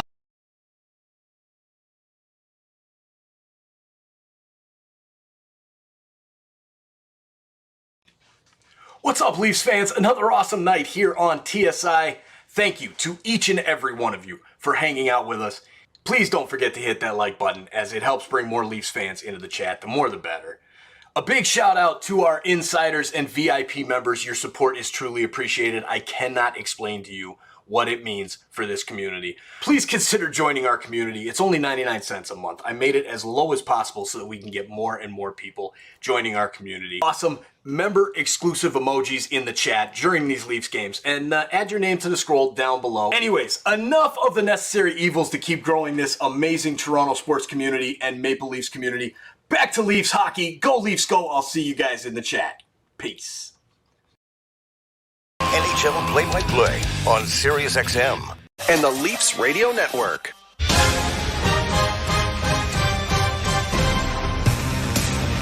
We have gremlins. We have gremlins afoot. The scoreboard above center ice is a lovely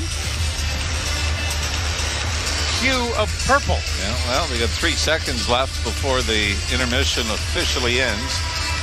There are clocks at either end of Scotiabank Arena here, and that's what we're going to have to go on, because the scoreboard and the big screen and everything else is malfunction at the junction, Mr. Ralph. Now, you know what? With your electronic background, I'm surprised they haven't just ran after you and said, Jimmy, we got an issue here. We're underway to start the second period. Turn it off and back on again. You think they've thought about that? Nope. Marner in his own zone. Dad! Pass intercepted, and the Leafs have it at their own blue line. Marner tried to snap it ahead for Nyes, but that was intercepted. Quickly brought back in. Blockered away nicely by Jones, and then he may have got a piece of one on the short side as the puck is at the side of the Leaf goal. Swung around on the wall, chopped at by Marner, but he didn't clear. In fact, it's deeper in the Toronto end as we speak. Now played back into the corner. Matthews unable to reach it. Comes back on the boards. Now to McKinnon. McKinnon's pass went off the skate of Marner, and he's going to backhand it out and down the ice. It won't have enough to go for icing. The Leafs catch a break there. Played ahead by Toronto. Chipped by David Camp. He couldn't get it in cleanly, and it's played back down into the Toronto end. Timothy Lilligren, we're talking about offense from the defense. Well, the defense has had a big hand in this. Here's a chance now for a sharp angle shot down in the offensive zone by the Leafs, and it went wide of the net from McMahon. Riley and Lilligren have scored 2 of the 3 goals. Giordano has 2 assists. Lilligren has a 2-point game as well. Puck in the Colorado end. And the Avalanche get it to the Leaf blue line and poke it out at center. Ross Colton trying to drive but couldn't get around the Maple Leaf defense as it's cleared into the near boards. Back to the point. Long shot deflected in front of the net there by Jason Poulin, and a good save made by Jones. Leafs will get it back down into the offensive end and get a change going.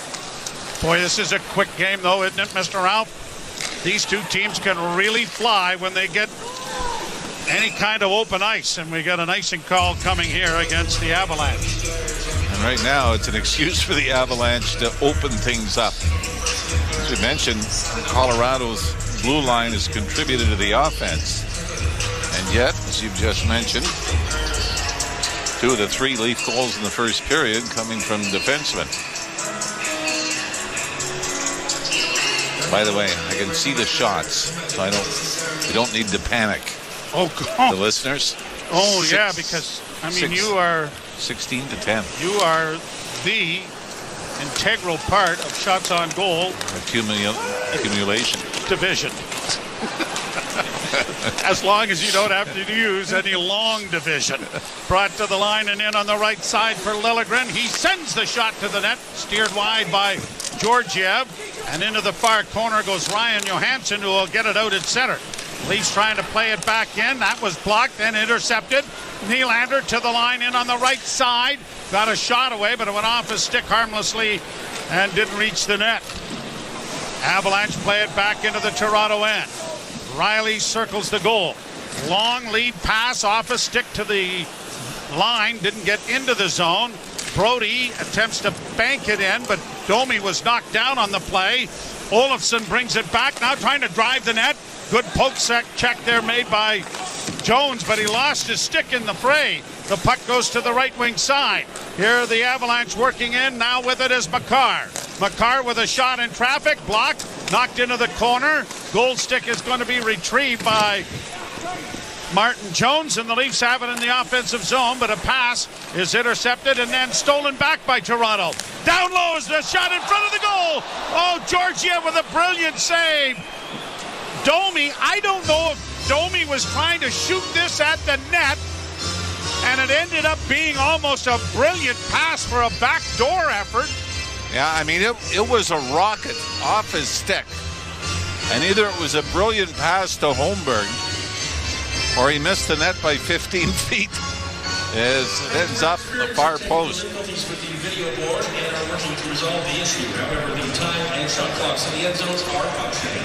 And Mike Ross has just let everybody know that the scoreboard's not working. I had noticed.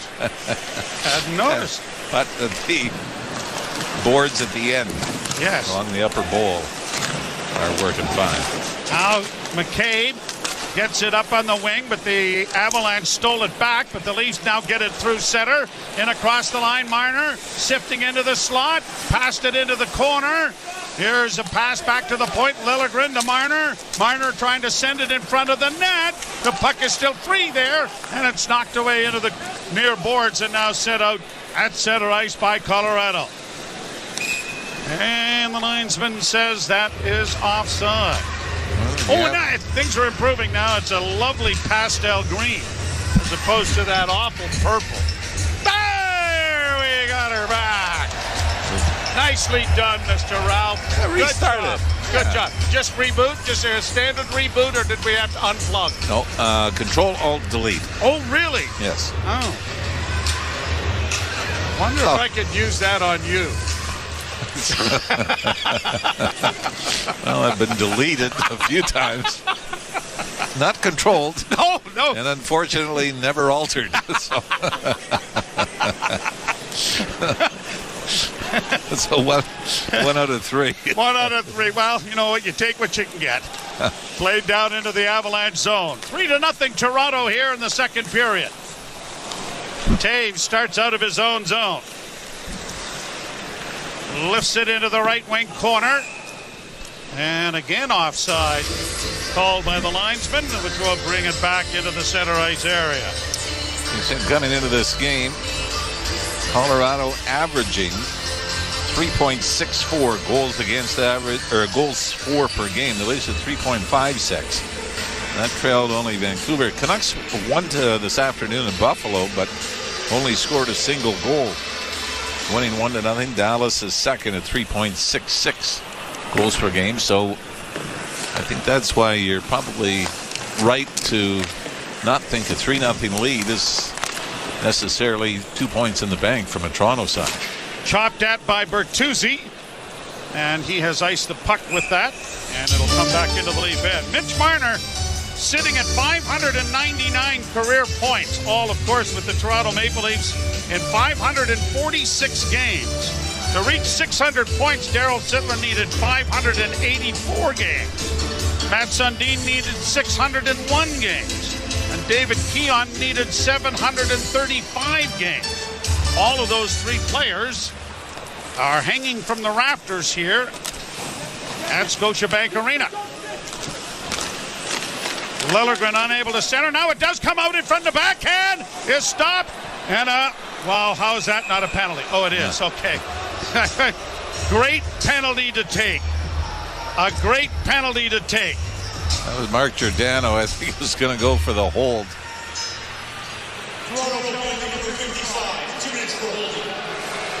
And I think that was a major league hold. Yeah, Jonathan Drouin was taken down in front. Would have had an empty net had he been able to control it.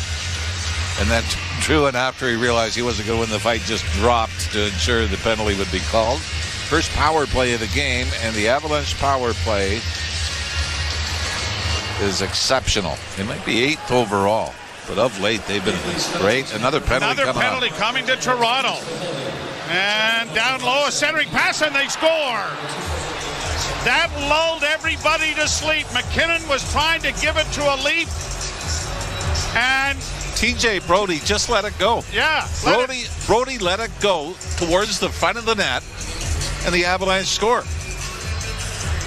Drouin will get the goal. And this will not negate. Colorado will stay in the power play. But TJ Brodie, McKinnon wants the Leafs to touch it. Brodie instead lets it go, but he lets it go to the front of the net. And a touch pass later, Drouin snaps it past Martin Jones. Whoa. Yeah, So Giordano's penalty is gone, but I believe the Leafs have a high sticking penalty, and it's David Kampf, that took the high sticking penalty. And Colorado stays in the power play. I don't know what the thought process was from TJ Brodie. Well, the process, I guess, was more time to be ticked off, but boy, when it's down in your end like that, you can't do that. When it's going to the front of the net. Yes. Well, the good thing is you got a face-off at center. Bad news is it's 3-1 and you're still shorthanded. Leafs intercept a pass. Nylander frees it up, and Brodie sends it out and down the ice. Minute 35 left in the second power play opportunity here for the Avalanche. And they're in over the line with a shot. Big save made there by Jones, and he is going to cover up on it and bring a face-off in the Toronto zone. It was almost as if Brodie's reaction was, I know McKinnon wants me to touch it. So I'm not going to. I'll teach him. I'll show him. Yeah. Seconds later, it's 3-1. And I mean seconds, meaning a second and a half later. What a bizarre chain of events there. Colton and McKinnon get the assist. And McKinnon's assist is almost as comical as the decision by TJ Brodie. Now McKinnon pass in front of the net, a shot. Oh, and a good blocker save made there by Jones. Down into the corner, it's centered in front of the Leaf goal. And shot out and down the ice by Simon Benoit. The Leafs have killed off just one of their last 5 times short. They gave up 2 power play goals against the Islanders 2 nights ago. And across the line comes the Avalanche power play to Makar. Walks the line, dishes into the corner. Rantanen had difficulties handling that, but gets it around to the near side. Then it's intercepted there by Benoit, and he has found an opening to get it out and down the ice. Colorado, by the way, that's in the last 16 games, 14 of them, they've scored at least 1 power play goal. Brought to center now to the Leaf line and in on the right wing by McKinnon. McKinnon back to the point, a shot. That was knocked down by Jones, and the Leafs get it out at center, but off the skate of Yarncrook, and he might have had a bit of a shorthanded rush going had he been able to handle the pass. Avalanche back through neutral ice. Girard in across the line on the left wing, trying to drive it in front, intercepted off the stick of Poulin, and now Nylander, with the penalty expiring, just sends it down into Avalanche territory. Damage done, though, on a 2-man advantage. Well, 1 man and another goalie out, I suppose. I suppose that's a 2-man advantage to some extent, but a strange decision by TJ Brodie, and the Avalanche take full advantage. Down into the Toronto zone. Pushed up ahead for Domi. Domi gives it back now to Lilligren, who will go to the left wing side for Morgan Riley. His pass goes off Marner and down into the offensive zone. Domi into the forecheck. Knocked his man down. Yarncrook couldn't come up with it as it's pushed out at center ice, and McCabe circles back into the Toronto zone and finds Lilligren. Timothy Lilligren coming to center. On to McCabe. McCabe tripped up. Penalty coming to the Avalanche. Shot goes wide of the goal. Karam's out at center ice. And as it's touched by McKinnon, the Leafs will go to their first power play. In need of maybe equalizing what just transpired as O'Connor has gone to the box. You're listening to Molson Leaf Hockey on Sportsnet 590, The Fan and the Maple Leafs Radio Network. There are many peculiar words in the English language. Words like salivigant, peregrinate, nemophilus, peripatetic, and conviviality. Yet, there is no word for getting the most out of winter in your Subaru, thanks to symmetrical full-time all-wheel drive and X-Mode. Until now. We call it unhibernate. As in, while your neighbors stay home, you'll be unhibernating all winter in your Subaru. So peregrinate to your local Subaru dealer today, and welcome to uncommon winter confidence. Sometimes a smile isn't a smile. Sometimes it's a shield that hides the struggle. For some who have served in the Canadian Armed Forces or RCMP, mental health challenges can take on many faces. If you're struggling, there is support for you and your family. Visit veterans.gc.ca/mental health or call 1-866-522-2122. A message from the Government of Canada. Every year, fans debate over the draft. Who's going first? At Chuck's, they already know. The top draft choice is that icy cold 18-ounce Molson Canadian you're holding, and it's just $4 at Chuck's during Leafs games. No wonder that at draft time, Canadians are always in high demand. Chuck's Roadhouse Bar and Grill. Food the way it ought to be. Price the way it used to be. You're listening to Toronto Maple Leafs hockey. 2 good saves, 3 good saves, another shot, 4 good saves made. On Sportsnet 590 The Fan and the Leafs Radio Network. Daryl Sittler in the house presenting the jersey to our honored member of the Armed Forces honored tonight. A pretty good time to bring up the Daryl's former teammate, his goaltender. Mike Palmetier, 70 years old today. Palmy is down in Florida, golfing, fishing. On 2 new knees and various other. Colorado penalty to number 25. One of the popcorn kid.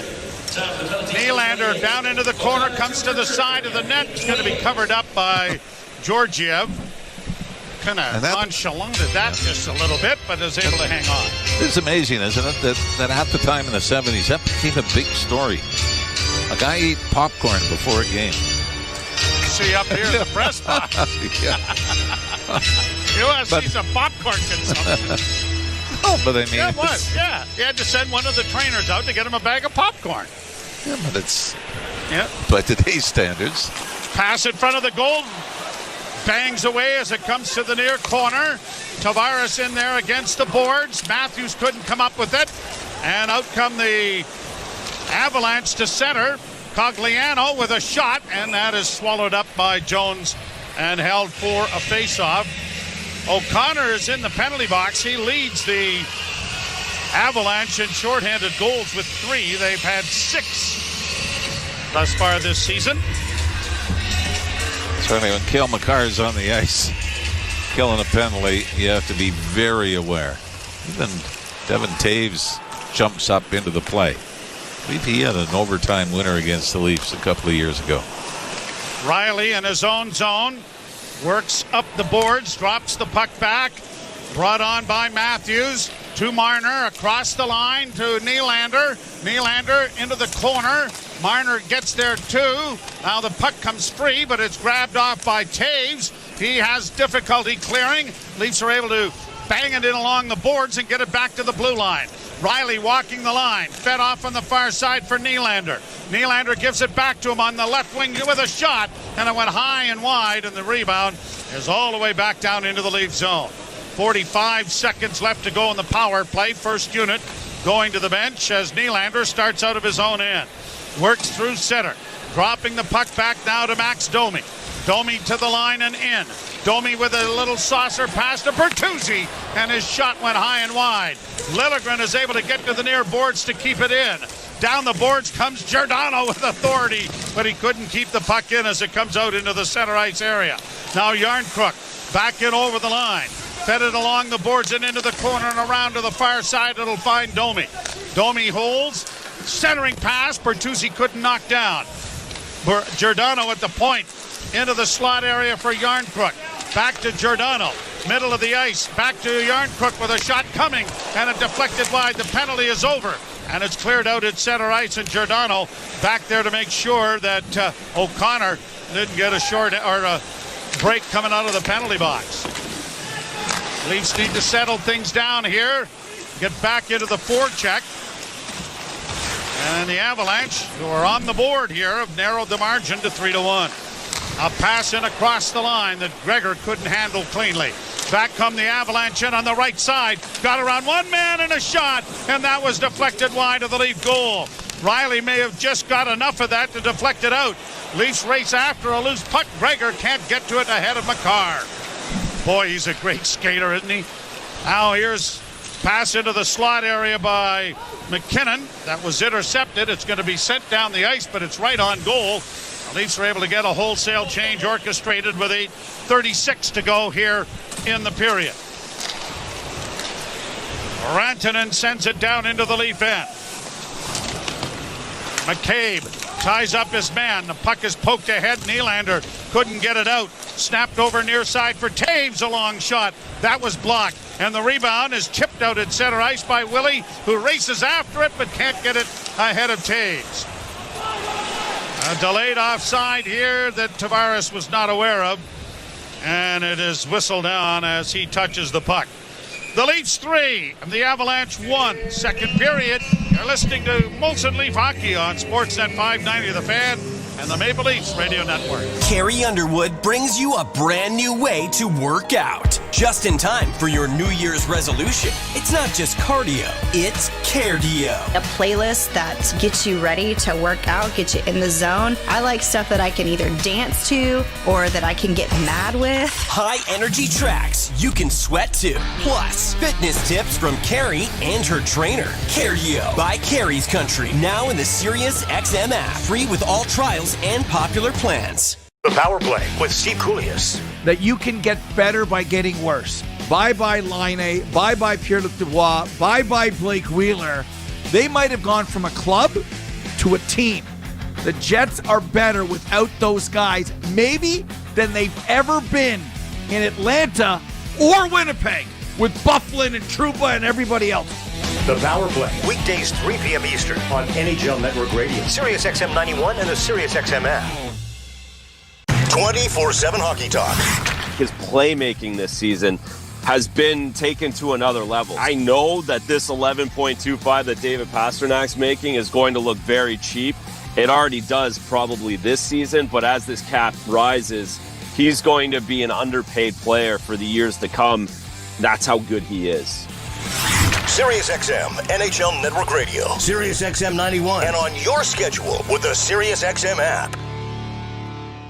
Join me, Gord Stellick, and Scott Laughlin as we recap the night that was on NHL Morning Skate, weekday mornings at 7 a.m. Eastern on NHL Network Radio, Sirius XM 91. Leafs and the Avalanche, and it is 3-1 in favor of Toronto. Here we are watching the highest paid player of the National Hockey League. Right, Nathan McKinnon. Cap hit of $12.6 million. But next year, that's going to change when Austin Matthews' $13.25 million contract per year kicks in. Bouncing puck to Tavares. Fanned on a pass. Trying to get it back, but it's carried by Ross Colton into the Leaf zone. Long shot over top of the Leaf goal to the far boards, down into the corner. Colton centers. Poked back into the boards then by Benoit, who ties up his man. McCabe trying to find some skating room. Chips it along the boards. Pinching down is Jack Johnson to keep it in. Leafs Bertuzzi now against the boards. Finds Benoit. Benoit just needs to get it out, and he does. But it's going to go down the ice for an icing. And it'll come back into the Toronto end. Well, they come in waves, don't they? The Avalanche.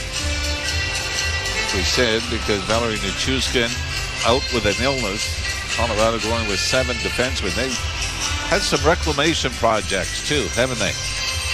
Jonathan Drouin playing alongside Mikko Rantanen and Nathan McKinnon tonight. And also Ryan Johansson. Late of Columbus and Nashville, picked up by Colorado. Taves to the far point, shot into the corner for Rantanen.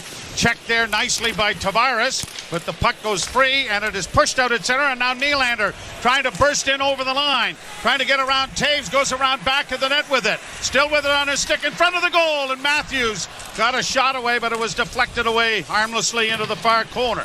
Back come the Avalanche with speed in on the left wing with a pass! Oh, and McKinnon, who went roaring to the front of the net, just failed to redirect that.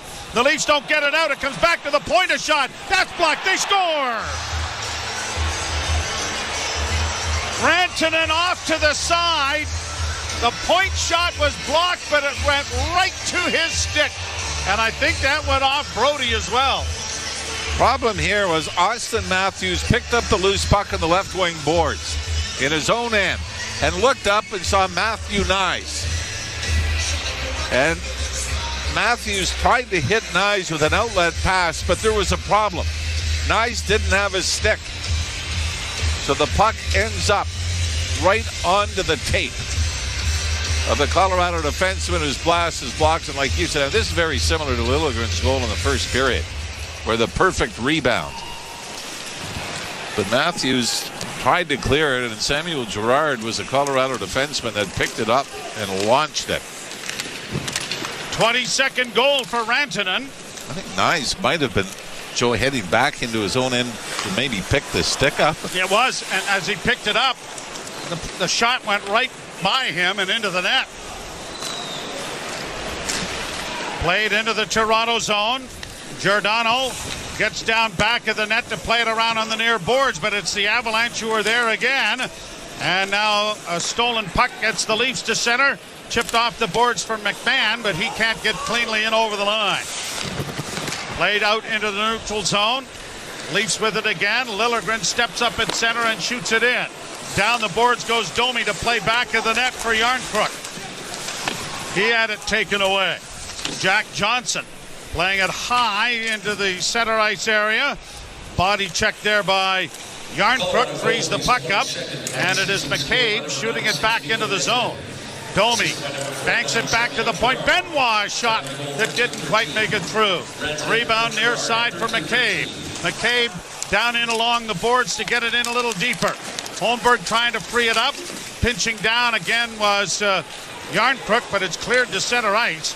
Benoit getting it ahead and in over the line. Knocked down on the play was Pontus Holmberg. Back on his skates, now back down on a knee, and now it is pushed back out at center ice. 5:10 to go in the second, and the lead is down to 1. Puck in the offensive zone for Toronto. Played along the boards back of the net, and the Avalanche are going to hammer it off the wall and down the ice, and the foot race is on. Morgan Riley shows you why he is one of the premier defensemen in this league, as he just put the afterburners on and easily beat Logan O'Connor for an icing. A 3-0 lead is down to a 1-goal lead for the Leafs. And really, despite all the talent that's in the lineup, these two teams, we have yet to see what you would consider a pretty goal. Draw one by Toronto and a shot stop. Oh, and Bertuzzi just failed to get a nice juicy rebound to behave. Whoa. Now Tavares just lifted off his skates and no call. And the rebound is now played by Colorado down into the Leaf end. Lilligren plays it to an open wing. Avalanche have it back in their own zone. Up on the wing, it's played in over the line for Drouin. Jonathan Drouin stops up, gets it back to the point. Long shot taken by Taves. Went high and wide of the net. Puck along the near boards. McKinnon darting back and forth. Still with it on the near half boards. Cross ice pass looking back door there for Makar, who was creeping in. Then a bad pass is stolen back by the Avalanche, and McKinnon has it once more to Taves to Makar. Fanned on it completely, and it goes to the far side, and Riley is able to poke it out at center ice. Boy, that time it was John Tavares trying to pass it through the middle to Willie Nylander, and it got picked off. Taves launching it to the line. That should have been offside, but play goes on. The Avalanche knew it, sent it back into their own end.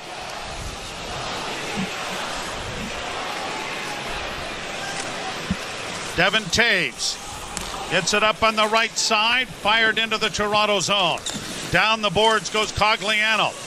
Only Ontario boy in the lineup for the Avalanche. He, of course, is from Toronto. And the Avs go back into their own zone. Malinsky getting it through center, intercepted by Riley. Can't find his man.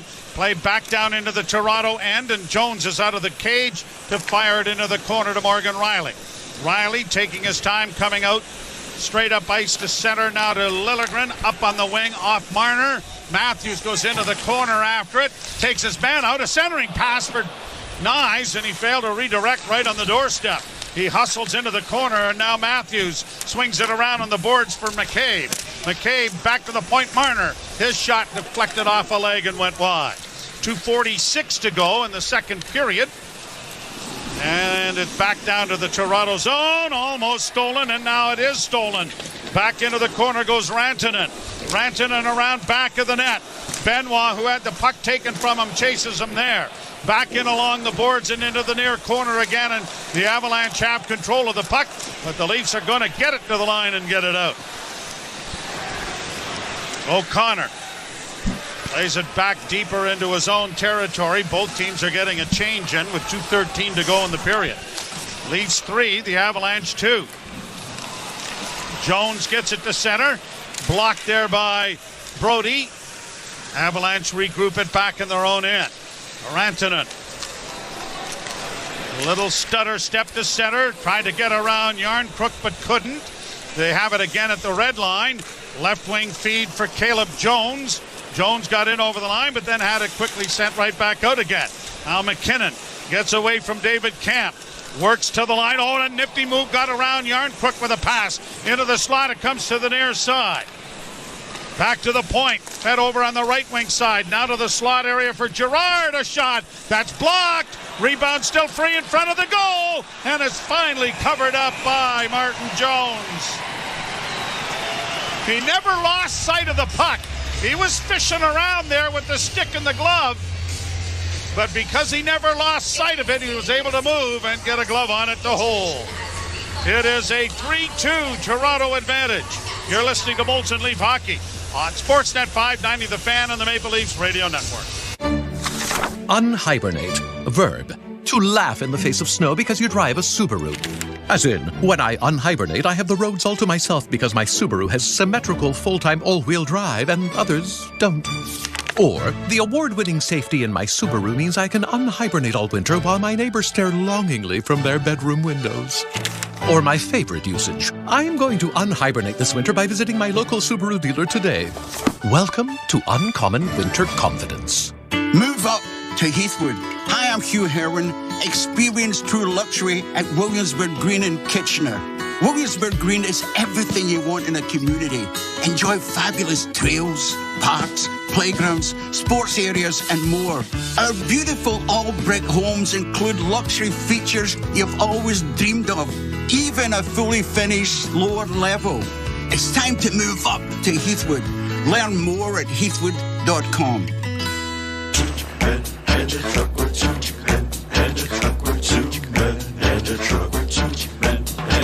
Take 2 minute truck.ca. So when you gotta move, all moving day. Think 2 minute truck.ca. Cause all of us movers are not the same. So that's our company name, 2 men in a truck.ca. We're lots of men with lots of trucks. So give us a call today. You're listening to Toronto Maple Leafs Hockey. On Sportsnet 590 The Fan and the Leafs Radio Network. Still, okay.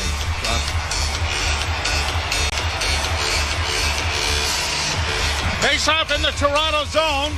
Thank you, Foster.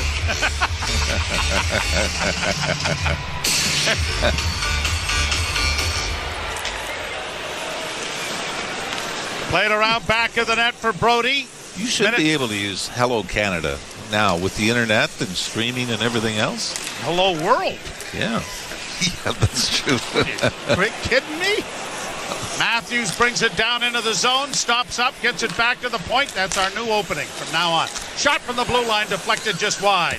Nyes ran out of real estate on the far side, but continues the battle and has the puck won. Got it back into the corner for Matthews. Matthews to Nyes, back to Marner. It goes, and it's off a stick, and it's going to come out into the center ice area. Riley turns back up ice. Clipped it high off the glass. 38 seconds to go in the period. And all of the goal scoring has been down in the net to our left as Nylander goes wide. Nylander with a shot from a sharp angle. That is covered up by Alexander Georgiev, and a face-off coming with 28.8 seconds left as the shots are 23-20 in favor of Toronto. Something odd that Georgiev does on this show is he seals off the short side. He's actually got his glove up against the crossbar on the short side to take this away. I don't think I've ever quite seen a goaltender. That's not the reverse VH. There's a couple of different numbers in there, or letters. But it was effective. Yes. Took away the top part of the net. Played down into the Toronto zone. Domi got it back to the net. Cut off there. Cogliano gets it back to the point. Near side Gerard had it blocked. Leafs don't get it out though. And now when they do, it's poked out at center ice with 7 seconds left. Shot in on a delayed offside. And it'll be played back of the Toronto goal to run out the clock. But damage done in the second period. The Leafs scored 3 in the first. But Drouin and Rantanen scoring for the Avalanche in the second. And if you wonder how good the Avalanche can be when trailing after 2 periods of play, they are 6-9 when trailing after 2. Those are pretty good odds. Coming back to win 6 of the 15 games that they have trailed after 40 minutes of play. So the Leafs with a 1-goal lead will step aside with our second period intermission coming your way. You're listening to Molson Leaf Hockey on Sportsnet 590 The Fan on the Maple Leafs Radio Network. Breaking news here. You know who's retiring? Nick Saban. My goodness gracious. When the sports world is talking, nobody gives you more perspectives than the experts of SiriusXM. We are saying goodbye to the greatest college football coach this sport has ever seen. Hear instant reaction on Mad Dog Sports Radio. College football is going to be a lot worse off without Nick Saban. And expert analysis on college sports radio. This is huge news. This is something that is going to have a massive domino effect on college football. Live sports talk when you need it is on SiriusXM in the car and on the all-new SiriusXM app. On and off the ice.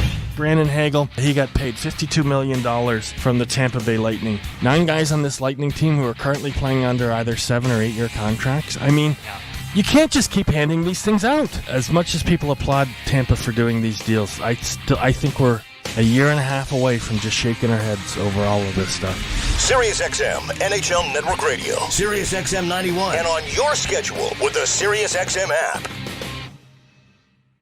NHL Morning Skate. Chris Knobloch, head coach of the Edmonton Oilers. No coaching experience in Paul Coffey. What's that been like as far as a rather unique fit as an assistant? If you look at all the things that have improved with our team, and maybe even the most is how well our defense has been playing. Paul's done a great job of communicating with them and getting a message on just playing assertively.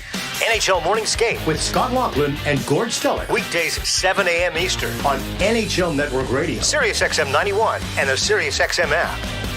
The Power Play with Steve Koulias. That you can get better by getting worse. Bye-bye Laine. Bye-bye Pierre-Luc Dubois. Bye-bye Blake Wheeler. They might have gone from a club to a team.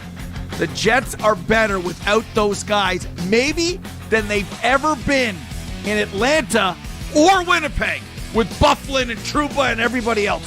The Power Play. Weekdays 3 p.m. Eastern on NHL Network Radio. SiriusXM 91 and the SiriusXM app. 24/7 hockey talk. His playmaking this season has been taken to another level. I know that this 11.25 that David Pasternak's making is going to look very cheap. It already does probably this season, but as this cap rises, he's going to be an underpaid player for the years to come. That's how good he is. SiriusXM NHL Network Radio. SiriusXM 91 and on your schedule with the SiriusXM app. If you're a soccer fan, you know that this music means one thing. The Champions League is on SiriusXM FC. Hat-trick for Erling Haaland. Kane scores! The top teams from around Europe are battling for club soccer's holy grail. Real Madrid 2, what a do best. What a start for Inter. Hear all the top Champions League matches all tournament long on Sirius XM FC 157 and streaming on the Sirius XM app. The big names are on NHL Network Radio. With Brad Treliving, general manager of the Toronto Maple Leafs. How would you describe your season? We've been able to put some points in the bank here, knowing that we're capable of playing much better. You know, that's sort of our focus right now is trying to get a little more consistent in our game and getting our team up to a little higher level of play. Sirius XM NHL Network Radio, Sirius XM 91, and the Sirius XM app. Join me, Scott Laughlin, and Gord Stellick, along with former NHLer Mike Johnson for NHL Morning Skate, weekday morning, 7 a.m. Eastern on NHL Network Radio, Sirius XM 91. Leafs Radio Network.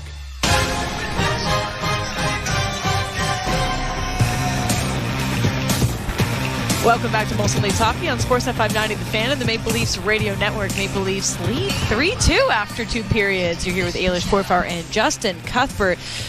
Yeah, that was a little bit of a different period, wasn't it, Justin? Yeah, I mean, the Maple Leafs, I don't know if they were full value for a 3-0 lead in the first period, but, you know, they probably deserved to lead after one. But no question who was the better team in the second period. That one definitely belonged to the Colorado Avalanche. It was a great response from them. Their best players were certainly their best players, and they came back to within one, scoring twice in the frame. Goals from Jonathan Drouin and Mikko Rantanen. The only one missing on that top line is Nathan McKinnon, who, if we're being honest, has been the best player on the ice. Oh my God, he's incredible. Yeah, watching Nathan McKinnon has actually been a pretty nice treat for us, because when he got some puck possession in that second period, you really got to see why he's right now leading the league for the Hart Trophy odds, I guess. But he is absolutely dynamite. It was actually like, we were sitting there in silence watching him with his puck control and the way he just has it on a string. But that top line was pretty amazing. I think we saw the Maple Leafs start to give the Colorado Avalanche a little bit more time, a little bit more space. They had 2 back-to-back penalties, and that's really when the script flipped, and Colorado got a bit more confident. They had more puck touches, and they were able to go into the Maple Leafs end and kind of own them there. The danger of the Avalanche was really seen with those 2 penalties that the Maple Leafs took. The Brody, the goals scored, the first goal there, I don't know what Brody was doing. He was kind of like standing still. I guess maybe he thought that the whistle was going to be blown, but it goes right through his legs, and then they score on the imposing shot there. But that was a bad look for him. Yeah, 2 penalties opened the door, but 2 like real glaring mistakes allowed the Avalanche to get the goals. I mean, you mentioned Brody. Yeah, it was almost like It was almost like he just kind of shut his brain off for a second, and he should have just collected the puck, had possession, got the whistle, and the Maple Leafs would have been 5-on-3, and it would have been tough. But instead, it's just tic-tac-toe into the back of the net, and the Maple Leafs go back and have to continue killing a penalty as David Camp was flagged on the face-off there. And then a little later on, when they got their second goal, Mikko Rantanen getting it, Matthew Knies lost his stick in a puck battle and just kind of forgot about what you do when you lose your stick in the defensive zone. Tie someone up, grab them. Yeah, you forget about your stick for the time being, and you make sure that either you're on your point or you're taking the body. Instead, he just followed his stick into the crease. His defenseman was able to walk in, and Mikko Rantanen, while he was picking up his stick, scored around him because he was too busy picking up his stick. So, it was a couple strange plays from Brody and Knies specifically, which kind of allowed Colorado the space to get those 2 goals and to bring it within 1. Yeah, defensive zone responsibilities really get highlighted when you play a team like the Colorado Avalanche. All it takes is an inch for them, and they're back in the game. It's 3-2. They get 2 goals in that period on just small little mistakes from the Maple Leafs, and the Maple Leafs don't generate much in terms of their own opportunities. They had a couple chances, but it's been all Colorado that last 20 minutes. Wondering where our big boys are, like Matthews, Nylander, and Marner have been a little bit quiet. John Tavares had a couple giveaways as well, so I think that's maybe what we need to see in the third period, is if Colorado's top line is going to be as dangerous as they are, well, you got 3 or 4 All-Stars on the other side of the ice that can do just as much. So I think the Maple Leafs really need to be able to put that puck in their own control. This game is not out of reach, but it's a bit scary when you see a team clawing back. Maple Leafs have blown big leads before. This was 3-0, and now it's 3-2, and that team across the ice is not going to quit. Yeah, it was an anemic period offensively for the Maple Leafs, and if it's an anemic period offensively for the Maple Leafs, that means the big boys just didn't really have it going in the second period. Only 8 shots for in those 20 minutes, and not a single high-danger scoring chance taken or attempted from the Maple Leafs in the period. So, yeah, that's an uncharacteristic period for the Maple Leafs. Usually you expect a little bit more firepower, but it looks like they took their foot off the gas a little bit. They're going to have to get it back if they're going to hold on to this one, because I expect Colorado to be very, very good in the third period. All right, well, we'll take a quick break and we'll be back with a couple more thoughts before the third period, and we'll send it to, we'll take a look around the NHL scoreboard as well. You're listening to Molson Leafs Hockey on Sportsnet 590 The Fan and the Maple Leafs Radio Network. NHL All-Star Thursday is coming to Toronto with 3 exciting events in one star-filled night. First, celebrity captains select their teams in the Tim Hortons NHL All-Star Player Draft. Then, the 1967 Stanley Cup champion Maple Leafs are honored in the NHL Alumni Man of the Year. And finally, the best in women's hockey compete in the Canadian Tire PWHL 3-on-3 Showcase. It's NHL All-Star Thursday on February 1st. Buy tickets now, starting at $44 at NHL.com/Thursday. From the biggest stadiums to the coziest holes in the wall. From house parties to porch hangs to pride celebrations. From your favorite fuzz shop to your local Indian spot. From noodle bars to sports bars to salsa bars. There's a Molson with your name on it. Canadian Ultra XL. Molson. Everyone in. Must be legal drinking age. Move up to Heathwood. Hi, I'm Hugh Herwin. Experience true luxury at Williamsburg Green in Kitchener. Heathwood's all-brick homes are built with upgraded features and elevated finishes. Chef-inspired kitchens, spa-like en-suites, and a fully finished lower level. Even better, Williamsburg Green has parks, playgrounds, and trails to explore. It's time to move up to Heathwood. Learn more at heathwood.com. At Bet365, we don't do ordinary. That's why we've introduced Same Game Parlay Plus. It's a game changer. Making a same game parlay across different games has never been easier, because the biggest games and most popular markets are now all in one place. Check out Same Game Parlay Plus and find out why it's never ordinary at Bet365. Must be 19 or older. Ontario only. Please play responsibly. If you or someone you know has concerns about gambling, visit connectsontario.ca. There are many peculiar words in the English language. Words like salivigant, peregrinate, nemophilus, peripatetic, and conviviality. Yet, there is no word for getting the most out of winter in your Subaru, thanks to symmetrical full-time all-wheel drive and X-Mode. Until now. We call it unhibernate. As in, while your neighbors stay home, you'll be unhibernating all winter in your Subaru. So peregrinate to your local Subaru dealer today, and welcome to Uncommon Winter Confidence.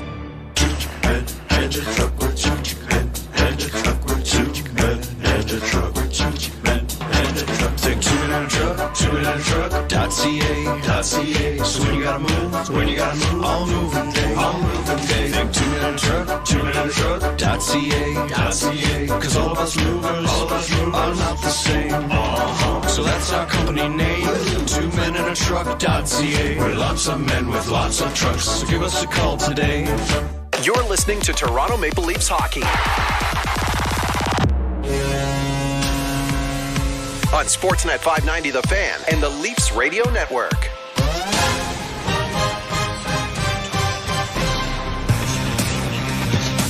Welcome back to Molson Leafs Hockey on Sportsnet 590 The Fan and the Maple Leafs Radio Network. Maple Leafs lead 3-2 after 2 periods. What's up, Leafs fans? Another awesome night here on TSI. Thank you to each and every one of you for hanging out with us. Please don't forget to hit that like button, as it helps bring more Leafs fans into the chat. The more the better. A big shout out to our insiders and VIP members. Your support is truly appreciated. I cannot explain to you what it means for this community. Please consider joining our community. It's only 99 cents a month. I made it as low as possible so that we can get more and more people joining our community. Awesome member exclusive emojis in the chat during these Leafs games, and add your name to the scroll down below. Anyways, enough of the necessary evils to keep growing this amazing Toronto sports community and Maple Leafs community. Back to Leafs hockey. Go Leafs go. I'll see you guys in the chat. Peace. hold a 1-0 lead over the Oilers. It's 2-0 Flyers over Jets. 4-3, the Kraken lead the Blue Jackets. It's 5-1 Red Wings over the Kings end of second. And the Ducks have a 3-1 lead over the Ducks. Hurricanes 2-0 over the Penguins. End of first, the Coyotes have a 3-0 lead on the Wild. It's 1-1 Blues and Bruins in a Stanley Cup final rematch from 2019. It's 0-0 Islanders Predators, and just end of the first period, Stars and Blackhawks 0-0 still to come. The only game not underway, Vegas hosting the Flames. We were just talking about how the top line of one of the top lines of John Tavares, Tyler Bertuzzi, and William Nylander were looking a bit quiet. Well, it's 13-3 shot attempts for the Avs when those three are on the ice, but shot attempts 13-2 for the Leafs in favor when Max Domi, Pontus Holmberg, and Kalle Järnkrok are on the ice.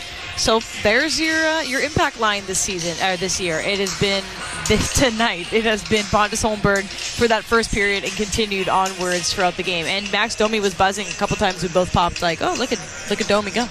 Yeah, and on the flip side of that, it has not been a good night. And obviously, 13-3 shot attempts for or against for that second line. But John Tavares, very little pop. William Nylander, we haven't seen those moments from him tonight. And Tyler Bertuzzi's been kind of unnoticeable tonight. So that second line's got to get it going. Maybe that's the difference. Because if you're going fire versus fire, top lines, well, Nathan McKinnon is tough to deal with if you're Austin Matthews and Mitch Marner. So the advantage should lie, you'd think, with that second line and some $11 million players on a second line against a Colorado middle six unit. So, yeah, I think some focus on that line. But again, the Maple Leafs' best players have got to be better in this period, or the Avalanche, who just don't lose when Rantanen scores, by the way, and he scored, they're going to have to be better if they're going to hold on here. Yeah, they're 16-1-1 when Rantanen scores, and he was our player to watch. Justin put money down on a Rantanen goal, so if you were listening in the pregame show, you're welcome. Right, Justin? Yeah, I guess so. I mean, it's a little happiness hedge. It works against the Maple Leafs tonight. Well, But, yeah, Rantanen was due and maybe a little grieved he didn't get voted to the All-Star game. Okay, you have 20 seconds to answer this. How's Martin Jones' performance been tonight? I thought he's been really good. I think there's been some moments where he's made big saves, kind of held in there a little bit when things were a little skittish in front of the net. Can he not play tomorrow night, too? Well, we'll see. I don't think he will. No, I know. But he's playing pretty well. Maybe he wants to take Gorgiev's All-Star game vote over there. And as we put it, it's big.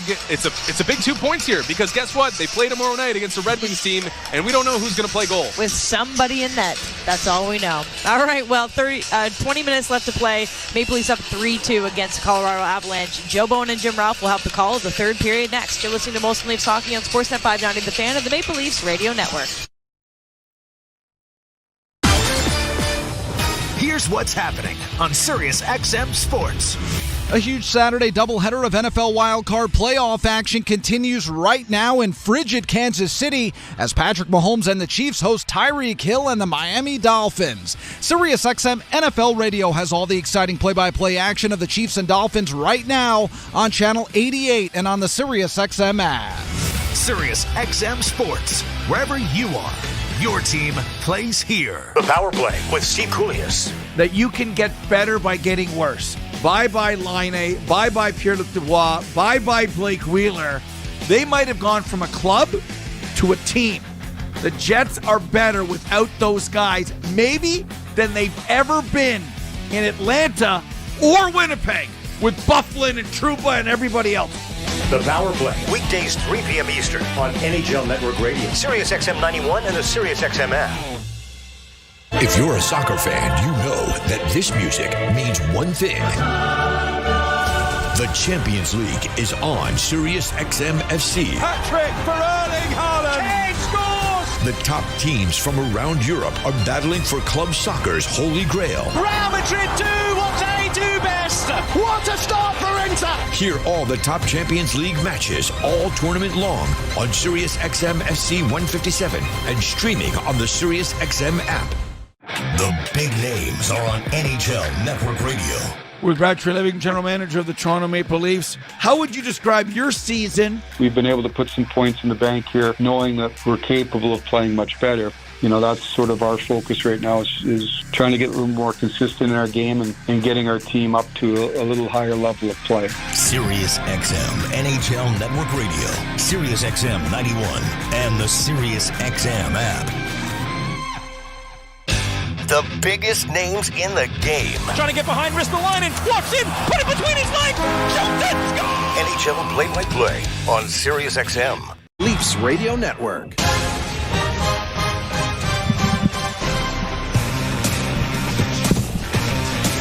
Leafs carry a one-goal lead into the third period. Domi, Riley, and Lilligren in the first, but Drouin and Rantanen scoring for the Avalanche in the second. And a one-goal differential here after 40 minutes of play. Leafs back. Oh, sorry, Rob. Oh, no, go ahead. I just going to say the Leafs are back in action tomorrow night. Right here again, the Detroit Red Wings, and we'll be back here on Sportsnet 590 The Fan at 7 o'clock. Red Wings beating the LA Kings 5-1 home tonight. One of the rare times where you play back-to-back games and you have the advantage, as the Red Wings are the only team that will travel, obviously. We had to go back to the end of the year, Austin Matthews' rookie season, to maybe the last time the Leafs played back-to-back games at home, unless we're missing a couple in there somewhere. I would think. Here's Makar moving from right to left now to McKinnon. McKinnon stops up, still with it, got it back to the point, shot deflects. That went right across the goal crease and went wide. A rebound cobbled up here by Riley. He'll play it off the end boards to Brody, who gets it on to Matthews at center. Matthews in on the wing for Nylander. A shot. Stop the rebound! And it was sent by Matthews high. It may have just tipped the foot of goaltender Georgiev and just went wide. Now a giveaway here by McCabe, but the Leafs are able to come away with the loose puck and then just fail to spring Marner. And it turns into an icing anyway, and it's going to come all the way back. Marner's going to argue this, but to no avail. Marner, he ended up dropping his stick. Not even able to hold on to it. That opportunity before, that redirection right off the post. Walker's side of Martin Jones. And then you're right, Austin Matthews. I think this does catch the right pad of Georgiev, who ends up face down. Oh, maybe not. Might have been off Devin Tave's stick. Played high to center ice off a face-off win now by Toronto. Leafs will get a change going. Josh Manson to center. That tips high into the air at the blue line, and the Leafs come away with it. Benoit, ahead it goes to McMahon. Played deep into Avalanche territory. Ringing pass, blocked. Leafs keep it in at the blue line and sent towards the net. Knocked away for Camp. Works around back of the net, trying to go to the forehand, leaves it there for Gregor. Noah Gregor works into the far corner, fakes a handoff, and the puck comes all the way to center, and Giordano has to get back there to knock it away from the forward Logan O'Connor. Leafs send it back down deep into the zone. Far side, it'll come back now for Holmberg. Pontus Holmberg against the boards, can't keep it in. Neither could Lilligren, who comes back to center to find Yarncrook, who fires it right back in again. Down in around back of the net to the far corner. Ryan Johansson for the Avs gets it high to center ice. Batted at, swung at, knocked at, rolled at, and it trickles in. And finally, it's at the net, and it's at the glove of goaltender Martin Jones. Look at that. Hey, what about this? Coming into the third period, we've often talked about the Austin Matthews streak. Does not have a shot on goal through the first 40 minutes of this game. And right now, I guess they are going to say that it might have gone off the stick of Taves. That has not been put up as a shot on goal yet for Matthews. All right. Well, how about we get one that goes into the net? Yep. Nylander got it back to the zone. Ran into traffic. Matthews able to steal it back. Willie gets it back to the point to Riley. Riley into the corner. Too far for Matthews. Round on the boards. It's going to go to the far side. And pushed out at center ice. And Brody has to go back. Brody to Morgan Riley. To the line and in. Dropping for Matthews. Dropping now for Marner. Played into the slot area. No one there. And quickly brought to center and shot into the Leaf end by the Avalanche. And nice play by Jones to scoop it around back of the net. to avoid the forecheck. Now the Leafs, Domi has it taken away. And down goes an Avalanche player. No arms up there. That could have been a penalty. Domi against the boards, got it up on the wing, but Järnkrok couldn't get it out. Pushed back towards the blue line. Makar to the near side. Malinsky with a shot in on goal. That was stopped by Jones. A rebound came in front of the net, and the Leafs are going to get it freed up and kicked out at center ice. And Domi will play it in over the line, and given a bit of a jolt there from Ross Colton. There the Avs to center. Played it in over the line. Broken up by McCabe, but it comes around the boards to the near side, and a point shot is deflected just wide. Rebound chipped to the line and just kept in there by Cogliano. Back of the Toronto goal, but the Leafs have it under control. Brought out at center then by McCabe. McCabe overskated the puck. Bertuzzi launches it high into the far corner. Nyes arrives on the scene. So does Tavares. Tavares trying to center. That doesn't connect. And it is pushed out at center ice. It's like Nylander has been put on the Matthews line because Nyes is here now with Bertuzzi and Tavares. And around the boards it's come to the near point.